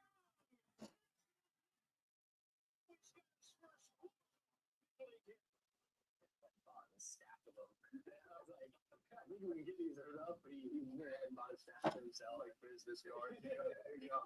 But it was awesome just to, have that moment and have everyone so excited to, have a picture of you. It's a fun moment. I'm kind of sleepy, unfortunately.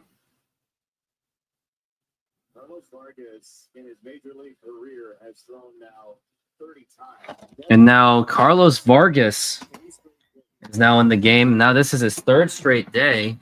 They're not going to use Munoz. They're not going to use Brash. Their bullpen is just absolutely depleted now. And now the pitch. And that's going to be inside for a ball. Proud to say this is my 27th game of the season. Already more than half of what I did for 2023, at least I can tell you that. Now the 1-0. And that's going to be popped up, and that is going to be foul well out of play. Either way you want to look at it, it's really important for both sides. Now we're at 1-1.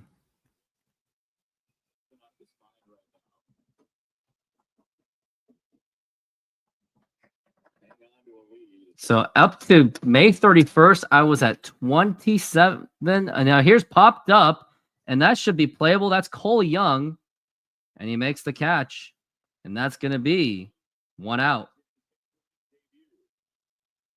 And someone actually did use my promo code for SeatGeek. Thank you very much for doing so. Helps a lot when people do that. Help me, help you. And now we've got Byron Buxton, one of the more dangerous hitters on the Twins. Now the pitch. And that's going to be up high for a ball.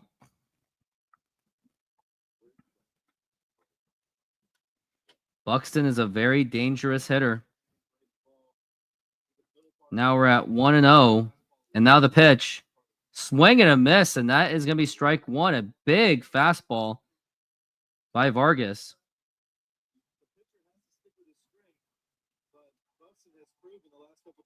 Especially that he can pull his hands in on that ball that's coming into him. So it's a risky proposition coming in there.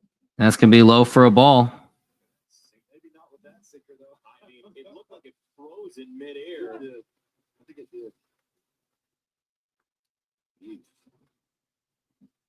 Vargas, the former Diamondback.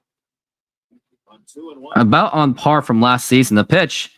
That's going to be a foul ball. So I have about the same amount of games that I have covered so far. So I guess if I go by 2024 standards, I'm on pace to get 60. Because 60 is what I got last season. And it was about 43 was what I got for the Mariners 2023 season. Now I'm already more than halfway done from 2023. The pitch. Now here's a ground ball, and that should be an easy play. Throw to first, and that gets away. A wild throw by Carlos Vargas, and Buxton is going to third base. A horrible throw by Carlos Vargas. Now in hindsight, he was better off. He was literally just better off eating it. Buxton has been a big problem. Vargas had a nice play, but a very erratic throw. It was way off. And Buxton never stopped running.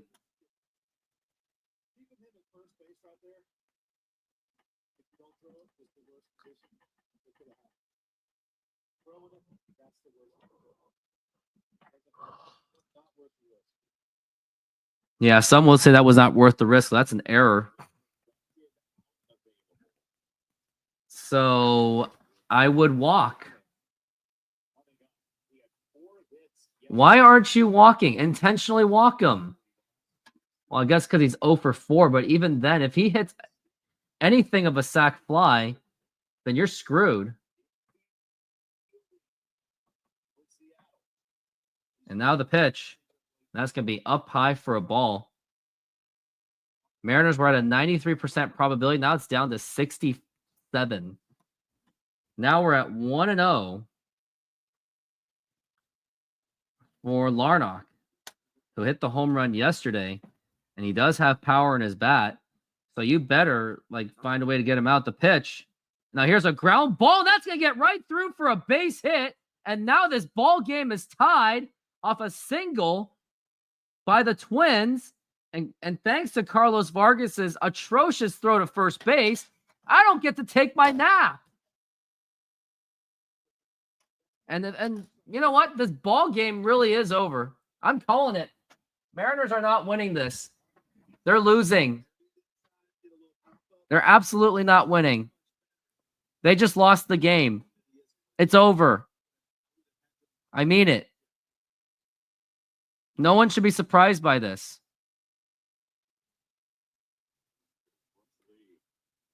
And the pitch.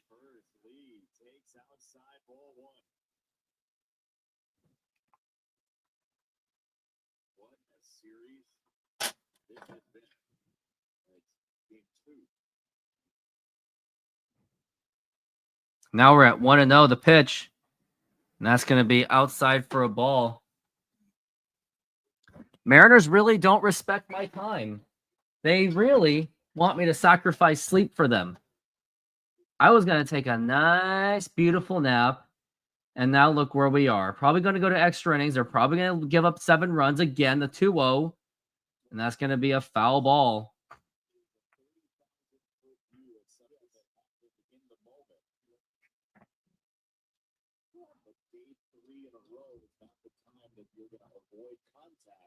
Yep, and the Twins are actually the favorite to now win this. Now we're at 2-1, and now the pitch, and that's going to be a foul ball. It's going to be 2-2.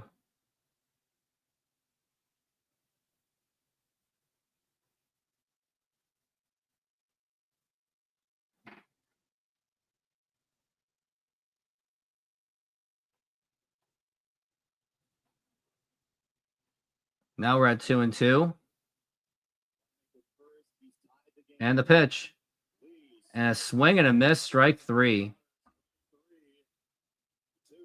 2 down. A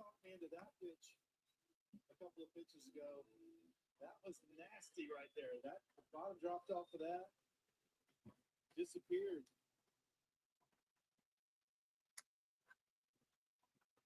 Here is former Mariner Ty France. Ty France now up to the plate. And that just hit him. No surprise, Ty France is Mr. Clunky. Ty France is a tough guy, but he gets on first base because of it. Twice he's led the league in hit by pitches. as a Mariner with 34 in 2023, 27 in 2020.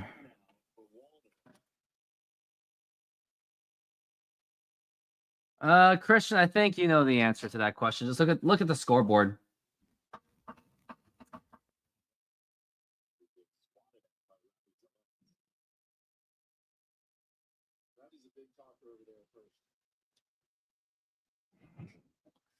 Can't believe what's going on.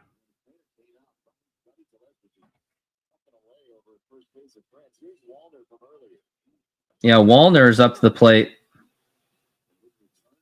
Just to think that the Mariners worked so hard, just get that lead, and the bullpen blows it again. Oh, it is over because they blew the save yesterday and it was over. It's over. It's over.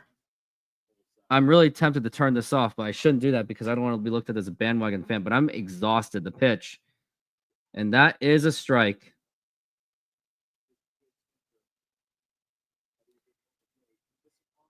I would not be cheering. I'd be booing this team because that's the second straight night with a blown save. If you think about it, this is the 1997 Mariners bullpen with a low ERA. Now here's a ground ball right to J.P. Crawford. And he gets to the bag, and that's going to retire the side. And now it's the Mariners that are now the favorites to win, which I disagree with. They ain't winning anything.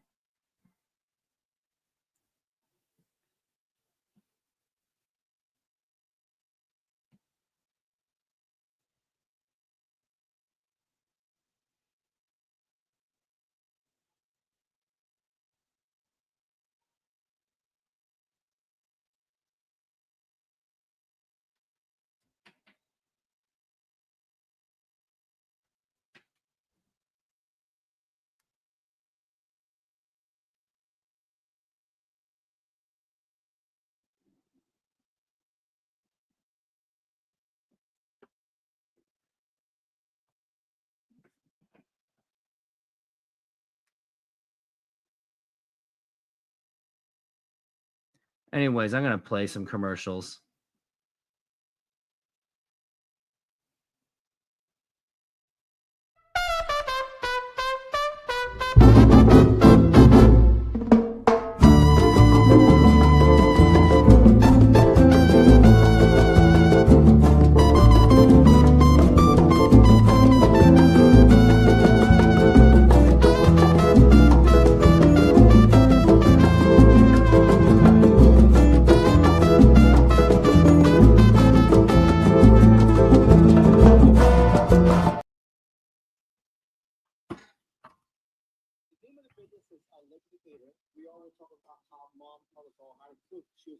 SeatGeek is a mobile ticketing app for sporting events, concerts, and other events. They make the buying experience easier by the app ranking each ticket from 0 to 10 to see if you are getting a good deal, and you can see exactly where you are sitting. I regularly use that app, and I have had nothing but a fantastic experience with SeatGeek. Use my promo code RooftopSports to get $20 off of your first purchase. Link to the code, app, and website will be in the description, so take advantage, and thank you.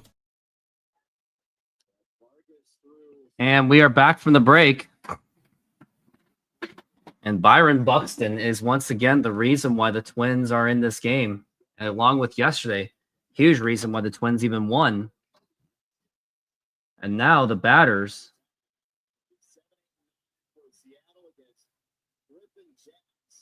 Griffin Jacks. And now the hitter is going to be Leody Taveras, the pitch. Check swing. He does not go. And now the bullpen's just going to be absolutely depleted tomorrow. Now we're at 1-0. And now the pitch. And that's going to be popped up right to second base. Shortstop. And he makes the catch, and that's going to be 1 out. And here's Cole Young. Wonder, does he have anything in him to be the hero? Cole Young is 0 for 2 with 2 pop-ups. Well, imagine if he can get a first major league hit. Who knows? This could be the moment, and it has to be. And now the pitch. outside for a ball. He walked his last at bat, by the way. He walked in the 7th inning.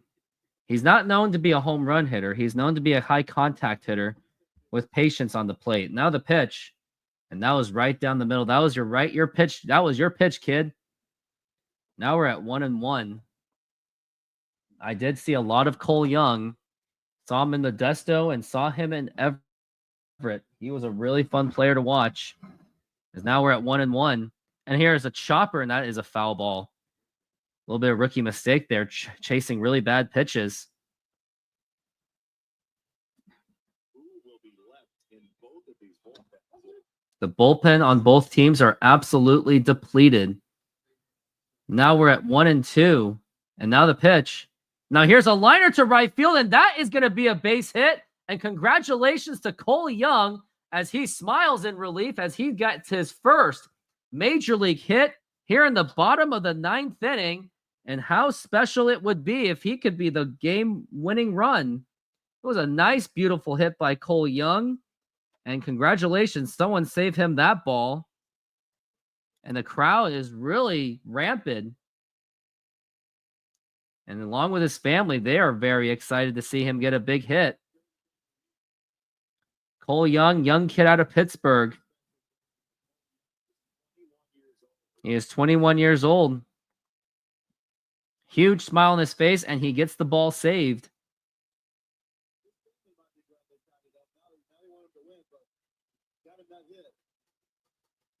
And now let's just get any kind of a run. Maybe Cole Young should steal base. I mean, he's been known to steal bases, I think.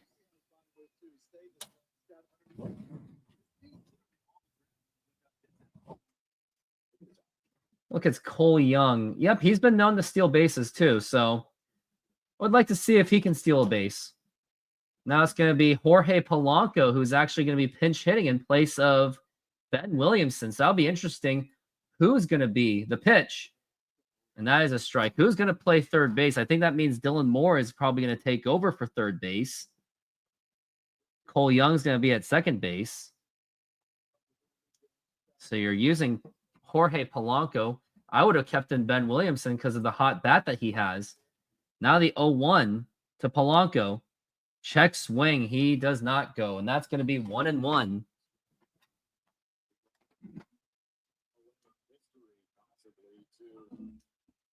Cole Young, if I were you, I would steal that base because you don't want because Polanco has been hitting quite a bit of grounders. And now the 1-1. And that's going to be right in there for a strike. Doesn't even take a swing. Like, where is the aggressiveness from Jorge Polanco? And that was a clear pitch for him to swing at. Now we're at 1-2. He's probably going to strike out. And now the 1-2 pitch. And now here is a fly ball to left field, and that's going to be caught. And now it's going to be 2 outs. And now it's going to be up to J.P. Crawford. Does he have anything in him? That is the question. He did hit the home run. But if Crawford can hit anywhere, at least in the gap, I think that can get Cole Young to score. Crawford is 2 for 3, a walk, a single, and a 2-run homer. Can he do some magic again? Now the pitch. And that's going to be right in there for a strike. He's still got that hole in there in that scoreboard. Now we're at 0-1. And now the pitch. And literally, JP, that was literally your pitch. What are you doing? You still suck. We're at 0-2 for JP Crawford, and I'm probably watch this magic trick. It's gonna be a strikeout. Bye-bye. Oh, here's a fly ball to left field, and that is actually gonna drop in for a base hit. Here comes Cole Young. He's going to third, and he loses the ball. Oh, and Cole Young has to stay at third base. I thought there was a chance for him to score, but J.P. Crawford's going to get the double, and now it's going to be up to Cal Raleigh to see if he can score in Cole Young and J.P., or at least just Cole Young. It's not Rodriguez. It's going to be Cal Raleigh. Yeah, that just dropped in for a base hit. And I thought Cole Young had a chance. And he was really running the wheels.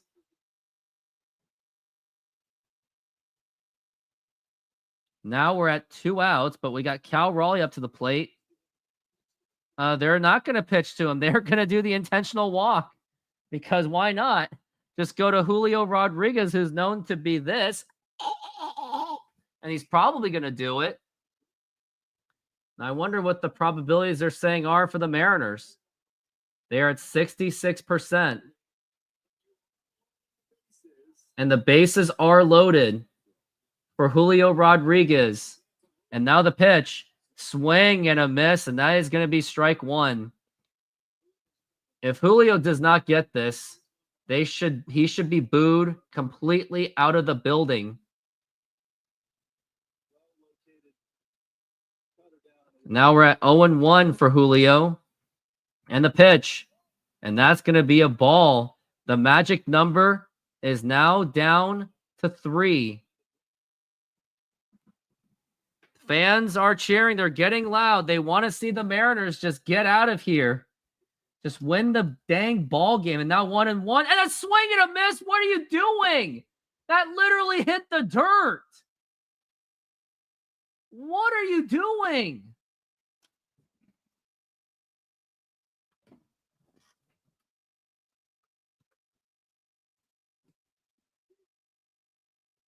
This guy talks a big game during spring training, and he plays like a bum. And time's been called by Julio. He is 2 for 4, though. But this is the part where he fails to rise. But now we're at 1-2, down to the final strike. I'll be shocked if he doesn't strike out. Now the 1-2, and that is outside for a ball. I'm honestly surprised he didn't swing at that one. And now the magic number is down to 2 for the game winner with the bases loaded. Mariners are actually not the best team with the bases loaded. Now we're at 2-2. Now the pitch. And a swing and a miss, strike 3. Here's my chant for Julio. Overrated. Overrated.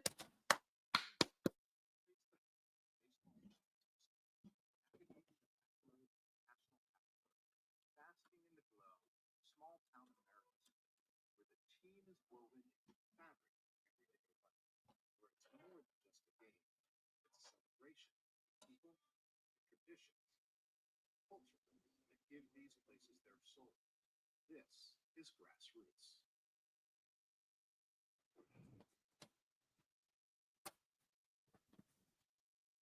Oh, boo-hoo! Let me play a sad song for you on the world's smallest violin.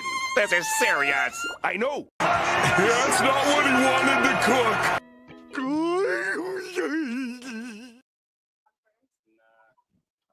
We're making half pineapple, half tiki with barbecue chicken.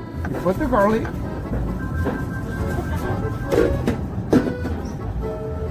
Put the pineapple on the whole pizza. Remember, they want half pineapple, and the one is going to be tiki.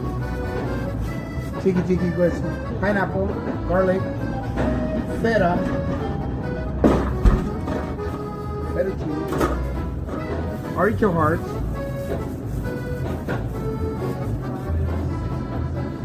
and the chicken. And we're gonna spread some barbecue on top.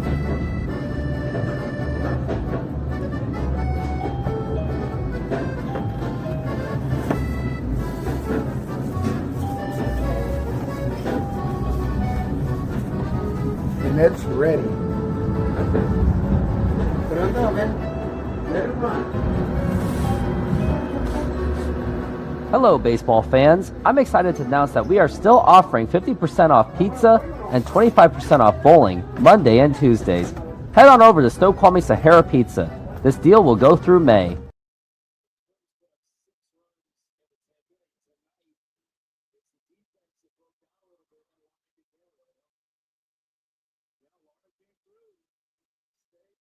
I wonder who's up now. Coming into him. Left a little bit too much plate there, though. Was able to drop through the hole. Willie Castro is up. All the good hitters are up. Now the pitch. And that's going to be outside for a ball. Now it's Colin Snyder, especially the man on second. What a way for the Mariners to completely waste this opportunity.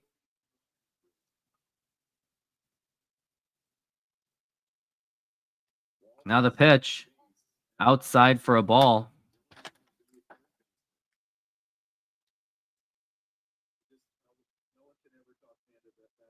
Now we're at 2-0 for Willie Castro. And now the pitch. That's going to be outside for a ball. 3-0. You know what? Just walk him. Just move on. He's 3 for 4 anyway. Why did you waste 3 pitches? Dude, just walk him. Okay, Colin Snyder, what are you doing? Just walk him. Just please walk him. 3-0. Okay, why are you wasting your time with a strike? He's 3 for 4. He's probably going to kill you. Just put him in first base. Let's try to get a triple play or try to make some magic play happen. It's not going to happen. Just move on. Just walk. As we're at 3-1 for Castro. And the pitch. Yep, I'm okay with that. Now you have a chance for a double play.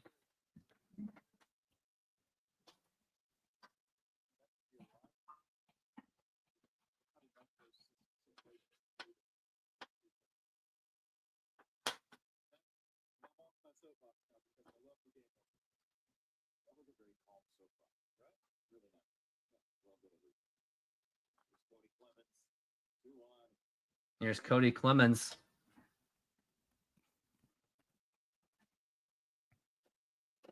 He's 0 for 4, so I think this is a more favorable matchup. But Colin Snyder being there, it doesn't really matter. And now the pitch. And that's going to be low for a ball.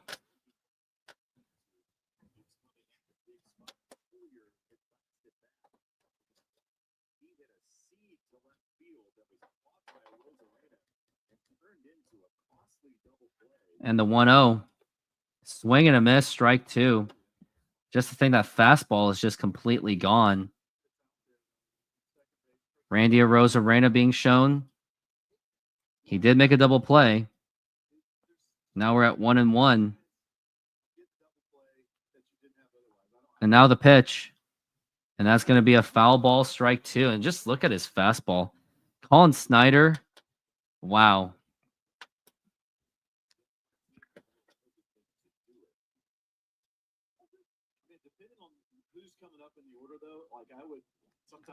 Now we're at 1-2. And now the pitch. That's going to be popped up and fouled.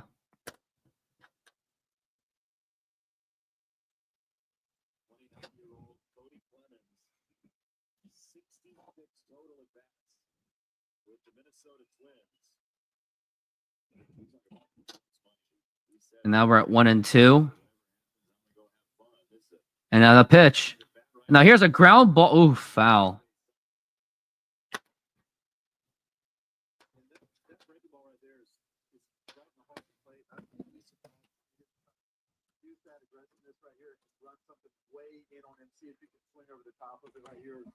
Now we're at 1-2. And now the pitch. That's going to be a foul ball again. And he's not really mixing up his pitches. It's just pitching fastballs. And it's just not working because Colin Snyder does not have a fastball anymore. Like something is really wrong with Colin Snyder this season. Now we're at 1-2. And the pitch. Now here's a ground ball foul. Colin Snyder, baseball savant. Just want to see where his fastball was at last season.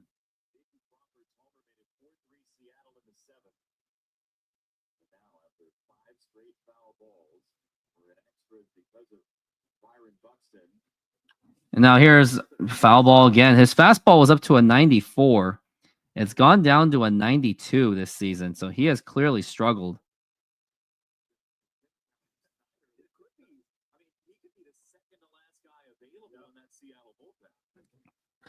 Now we're at 1-2. And now the pitch. Ground ball foul again.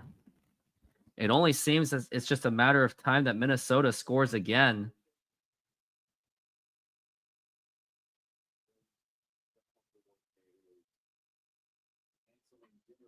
reservations feverishly right now. Now we're at 1 and 2. 10 coming to Clemens. The 1-2. And that is ball. That is 1 and 2. And what's frustrating is Mitch Garver didn't even try to frame it for him. Now we're at 2 and 2.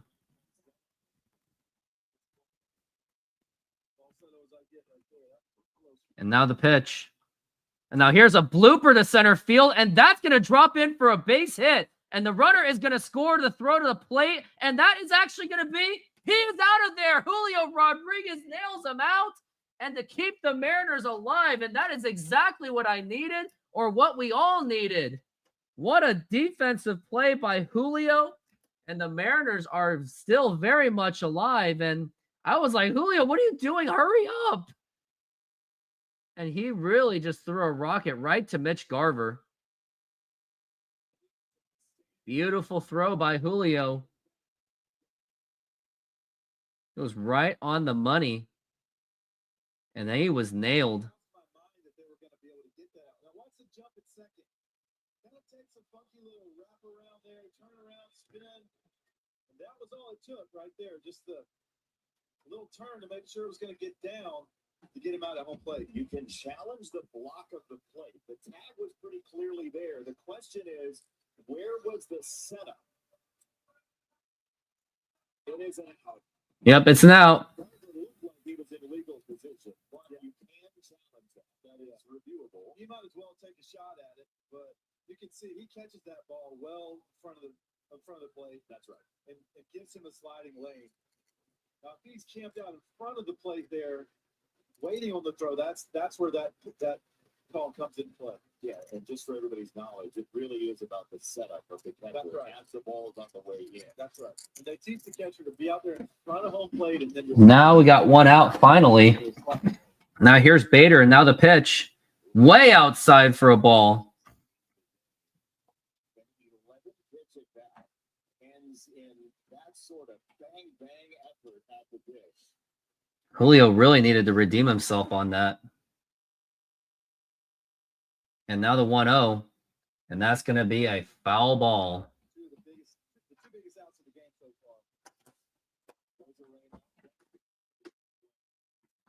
far. Oh my gosh, I'm so sleepy. Now we're at 1 and 1.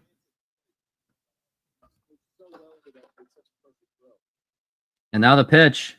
Now here's a ground ball. Could be double play ball. Throw to second. And the throw to first. And that is in time for the double play. And that is going to retire the side. Mariners get themselves out of a jam. And I got to go to the bathroom for the bottom of the 10th inning. Senor, tell me how you make a thin crust Sahara pizza. With your hands. Cornmeal.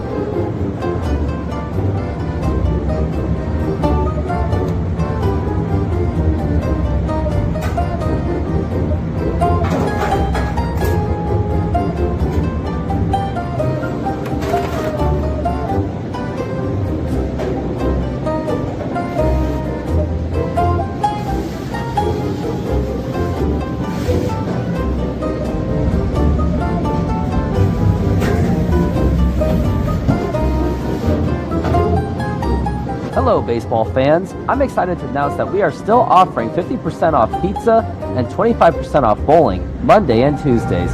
Head on over to Snoqualmie Sahara Pizza. This deal will go through May. And that's how you make a Sahara pizza. Beautiful thin crust.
Mm.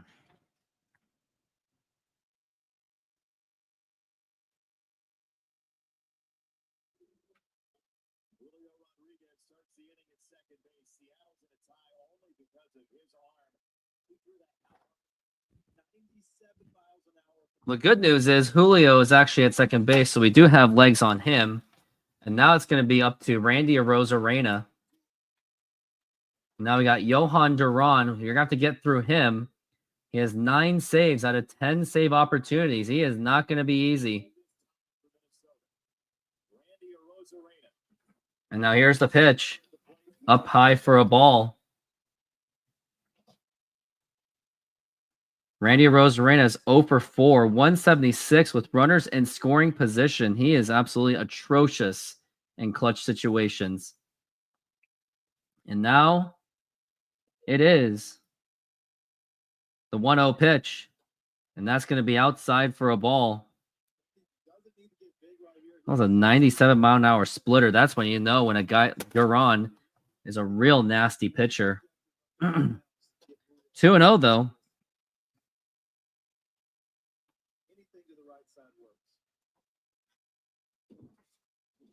And now the 2-0. And that's going to be popped up and foul. He had to swing at that one because it was a 100-mile-an-hour fastball.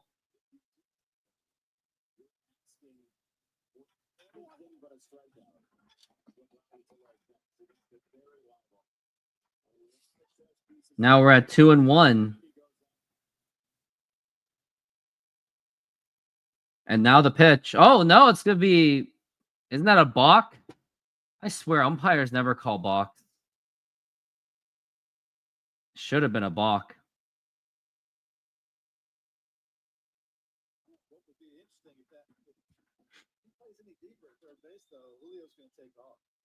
Now we're at 2-1. And now the pitch. Up high for a ball, 3-1. And if it was 3-0, I would have said just red light. Rowdy Tellez is going to be on deck. Mariners have got to finish this so that they can tie the series and not put themselves in a position where they could be swept by the Twins. Now we're at 3-1. And now the pitch. And that's going to be a foul ball. He had to swing at that one. And now it's going to be full count 3-2. Now we're at 3-2.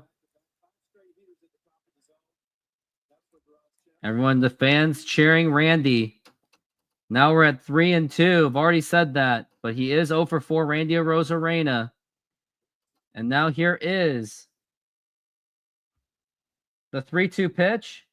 And that's going to be popped up, and that's not going to get anywhere.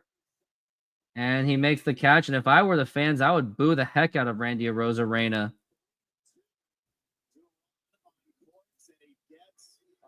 You're not going to get anything out of Duran. And now we got Rowdy Tellez up to the plate. He is 1 for 4. He singled in the second inning, which was an accident. But I don't know if you're going to get much out of against Duran.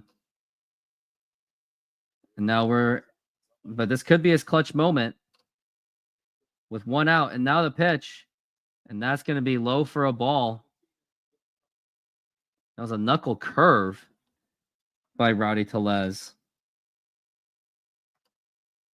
As we are at 1-0 for Rowdy Tellez. And now the pitch. Now here's a ground ball. That will move Julio to third base. The throw to first, and that's going to be in time. And now we got 2 outs, but Julio is at third base. I mean, at this point, I would try to see if you can just steal home Julio. But we got Mitch Garver up to the plate.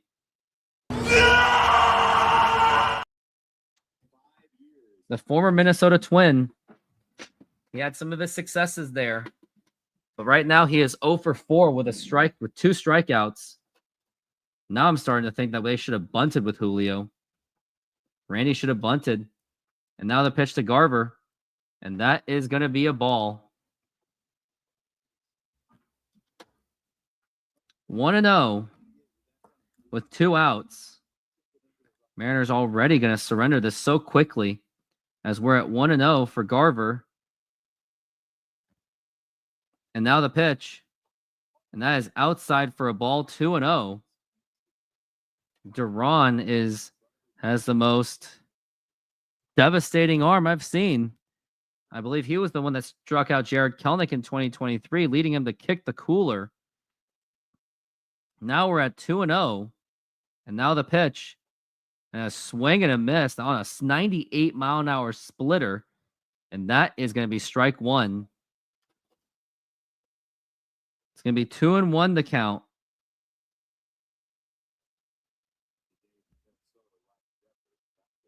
Now we're at 2-1.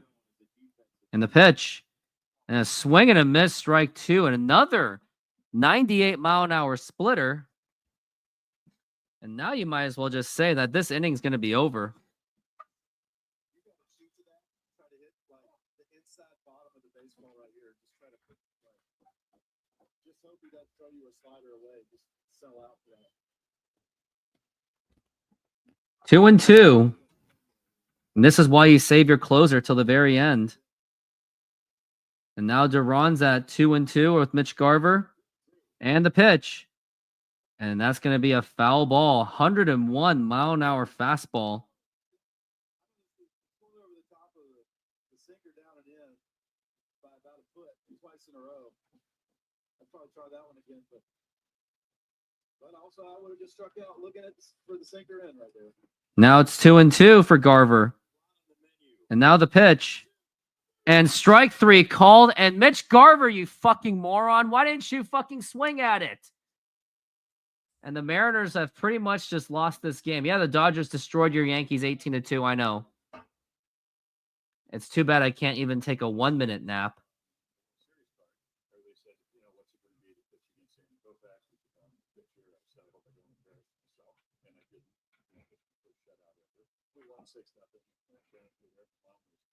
SeatGeek is a mobile ticketing app for sporting events, concerts, and other events. They make the buying experience easier by the app ranking each ticket from 0 to 10 to see if you are getting a good deal, and you can see exactly where you are sitting. I regularly use that app, and I have had nothing but a fantastic experience with SeatGeek. Use my promo code RooftopSports to get $20 off of your first purchase. Link to the code, app, and website will be in the description, so take advantage, and thank you.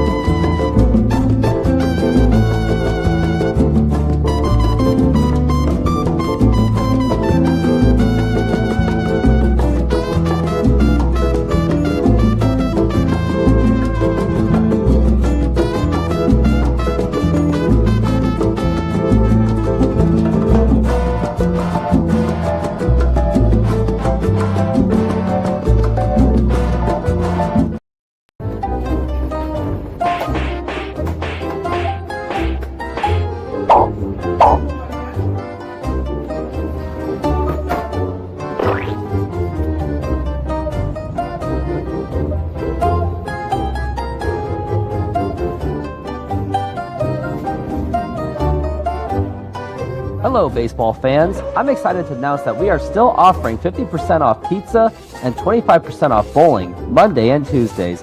Head on over to Snoqualmie Sahara Pizza. This deal will go through May. Tired today.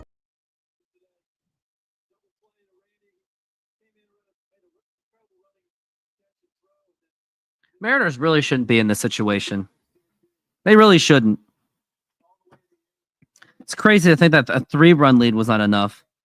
I feel like if you've scored 100 runs, it still won't be enough. Yeah, and Randy Arozarena is selfish. And they're still going to be left with putting in Colin Snyder. And you might as well just say this game's over. And can we just do their intentional walk, please? Swing and a miss, and that is strike one. That was on a sweeper.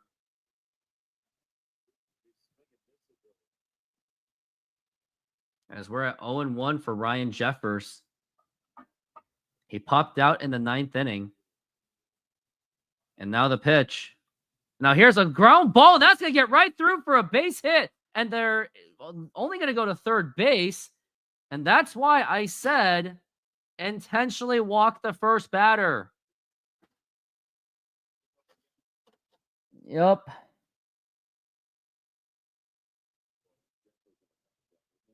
Oh, great. It's Byron Buxton. Okay, no, Snyder.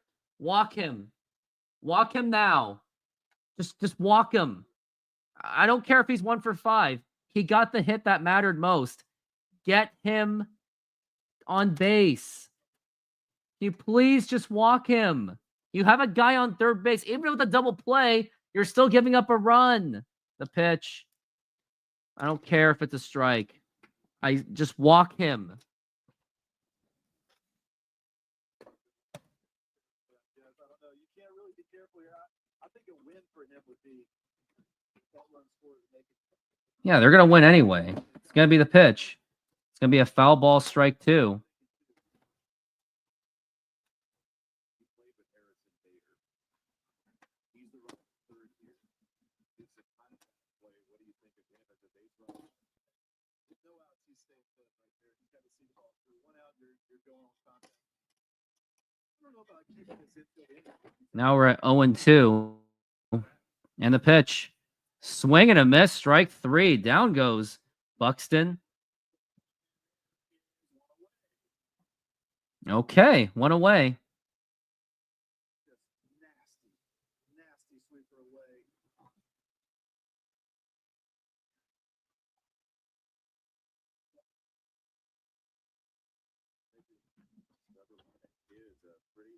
So we got 1 out.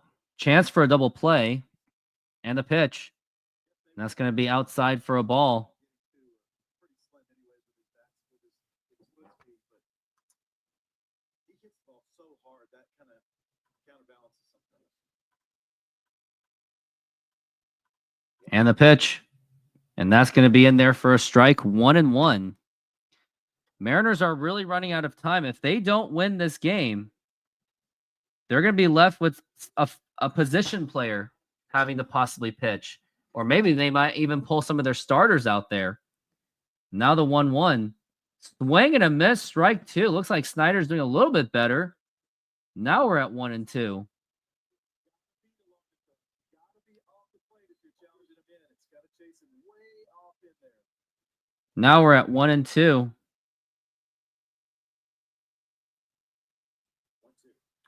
And now here's a liner to right, caught by Tellez. Nearly a double play. And now we got 2 outs.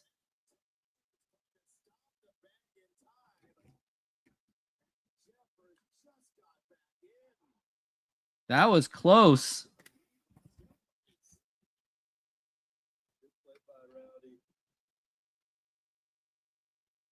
This game has been in the fun zone. Yeah, I don't need games to be in the fun zone. I need games to be boring and a blowout. That's what I need. Now here's the pitch. Low for a ball. And that's going to be a 1-0 count on Brooks Lee. We've seen it several times tonight without them being able to get that run home. First out is Now we're at 1-0. And now the pitch. And that's going to be in there for a strike. Magic number is 2 to get that strikeout. came up huge for that first out on Buxton. We're at 1-1. And now the pitch. And there's a ground ball. That should do it. Here's Tellez, and he applies the tag. And that will retire the side. And we go to the bottom of the 11th. And now they're playing the Mariners. They're playing the hat trick game. I'm going to play this game. All right, it's going there.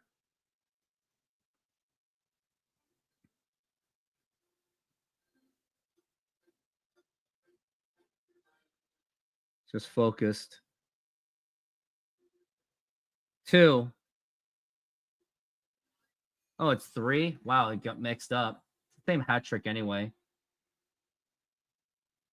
So if the runner scores before he applies the tag, runner score. No, it doesn't count. If the out is applied no matter what. So basically, even if the runner got home, it's still on the mercy of the guy being, of the batter being safe.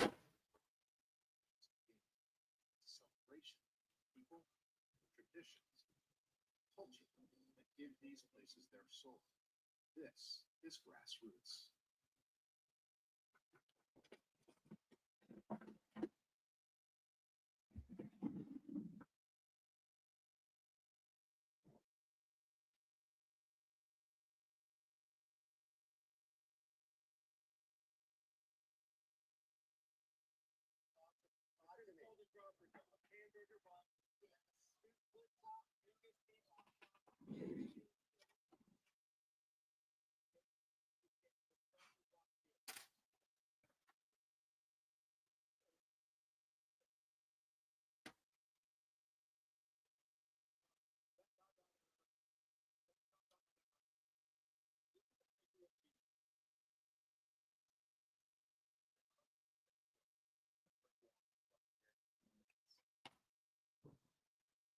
And we are back from the break.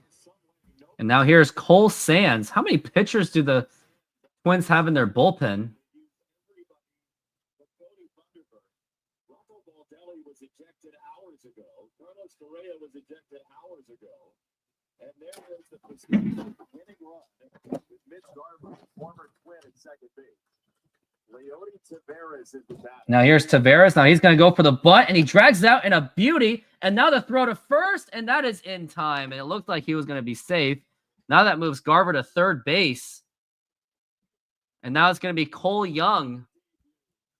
And now can he be the hero? It would be a pretty cool story if Cole Young drives in the game winner.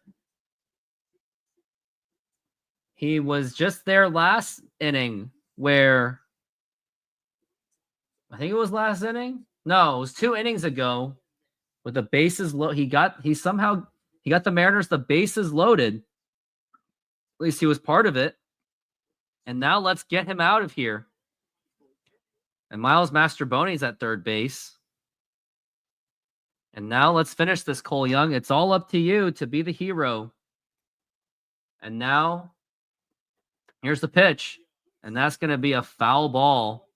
Just to think that even a sacrifice fly can get it done. Or even a grounder can still get it done. Some kind of a tough grounder. Now we're at 0-1 for Cole Young. And now the pitch. And that's going to be a foul ball, strike 2. Keeps fouling it back. You know, the adrenaline is just very, very high. As we are at 0-2 for Cole Young. With Miles Mastrobuoni at third base as the pinch runner. As he took over for Mitch Garver. That means Cal Raleigh is going to be the catcher next inning. Now we're at 0-2. Outside for a ball, 1-2 for Cole Young. And that was on a splitter. Cole Young is 1 for 3. He had a nice base hit, and he's gotten a walk, so he has gotten on base at least 2 of the 4 times. And now we're at 1-2, and now the pitch. And that's going to be a foul ball.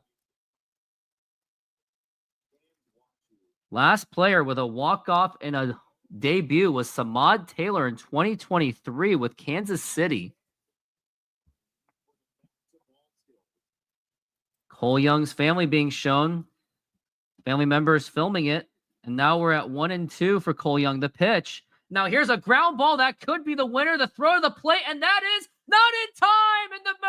And the ball game is over. Cole Young drives in Miles Mastrobuoni for the game winner. And what a moment for the rookie on his major league debut. And the Mariners escape it in extra innings. It took 11 innings to do it.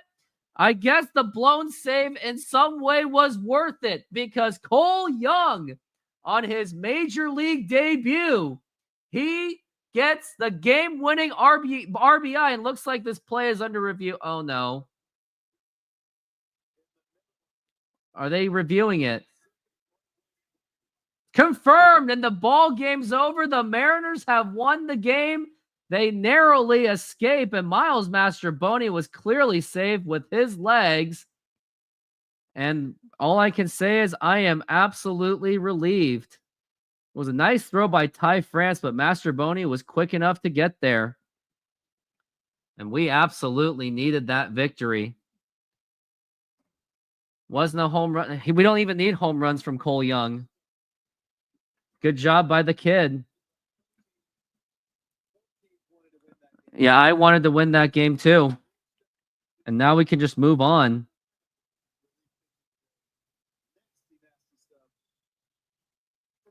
And I am going to actually just take off. And what a game that was to watch Cole Young drive in the run. And I am going to take off. And I just want to say, everyone, thank you very much for being part of this streaming. Thank you, Sleepy. Thank you, Reflect the Sun. Thank you, Kevin Kirby. And we got to go. And go Mariners.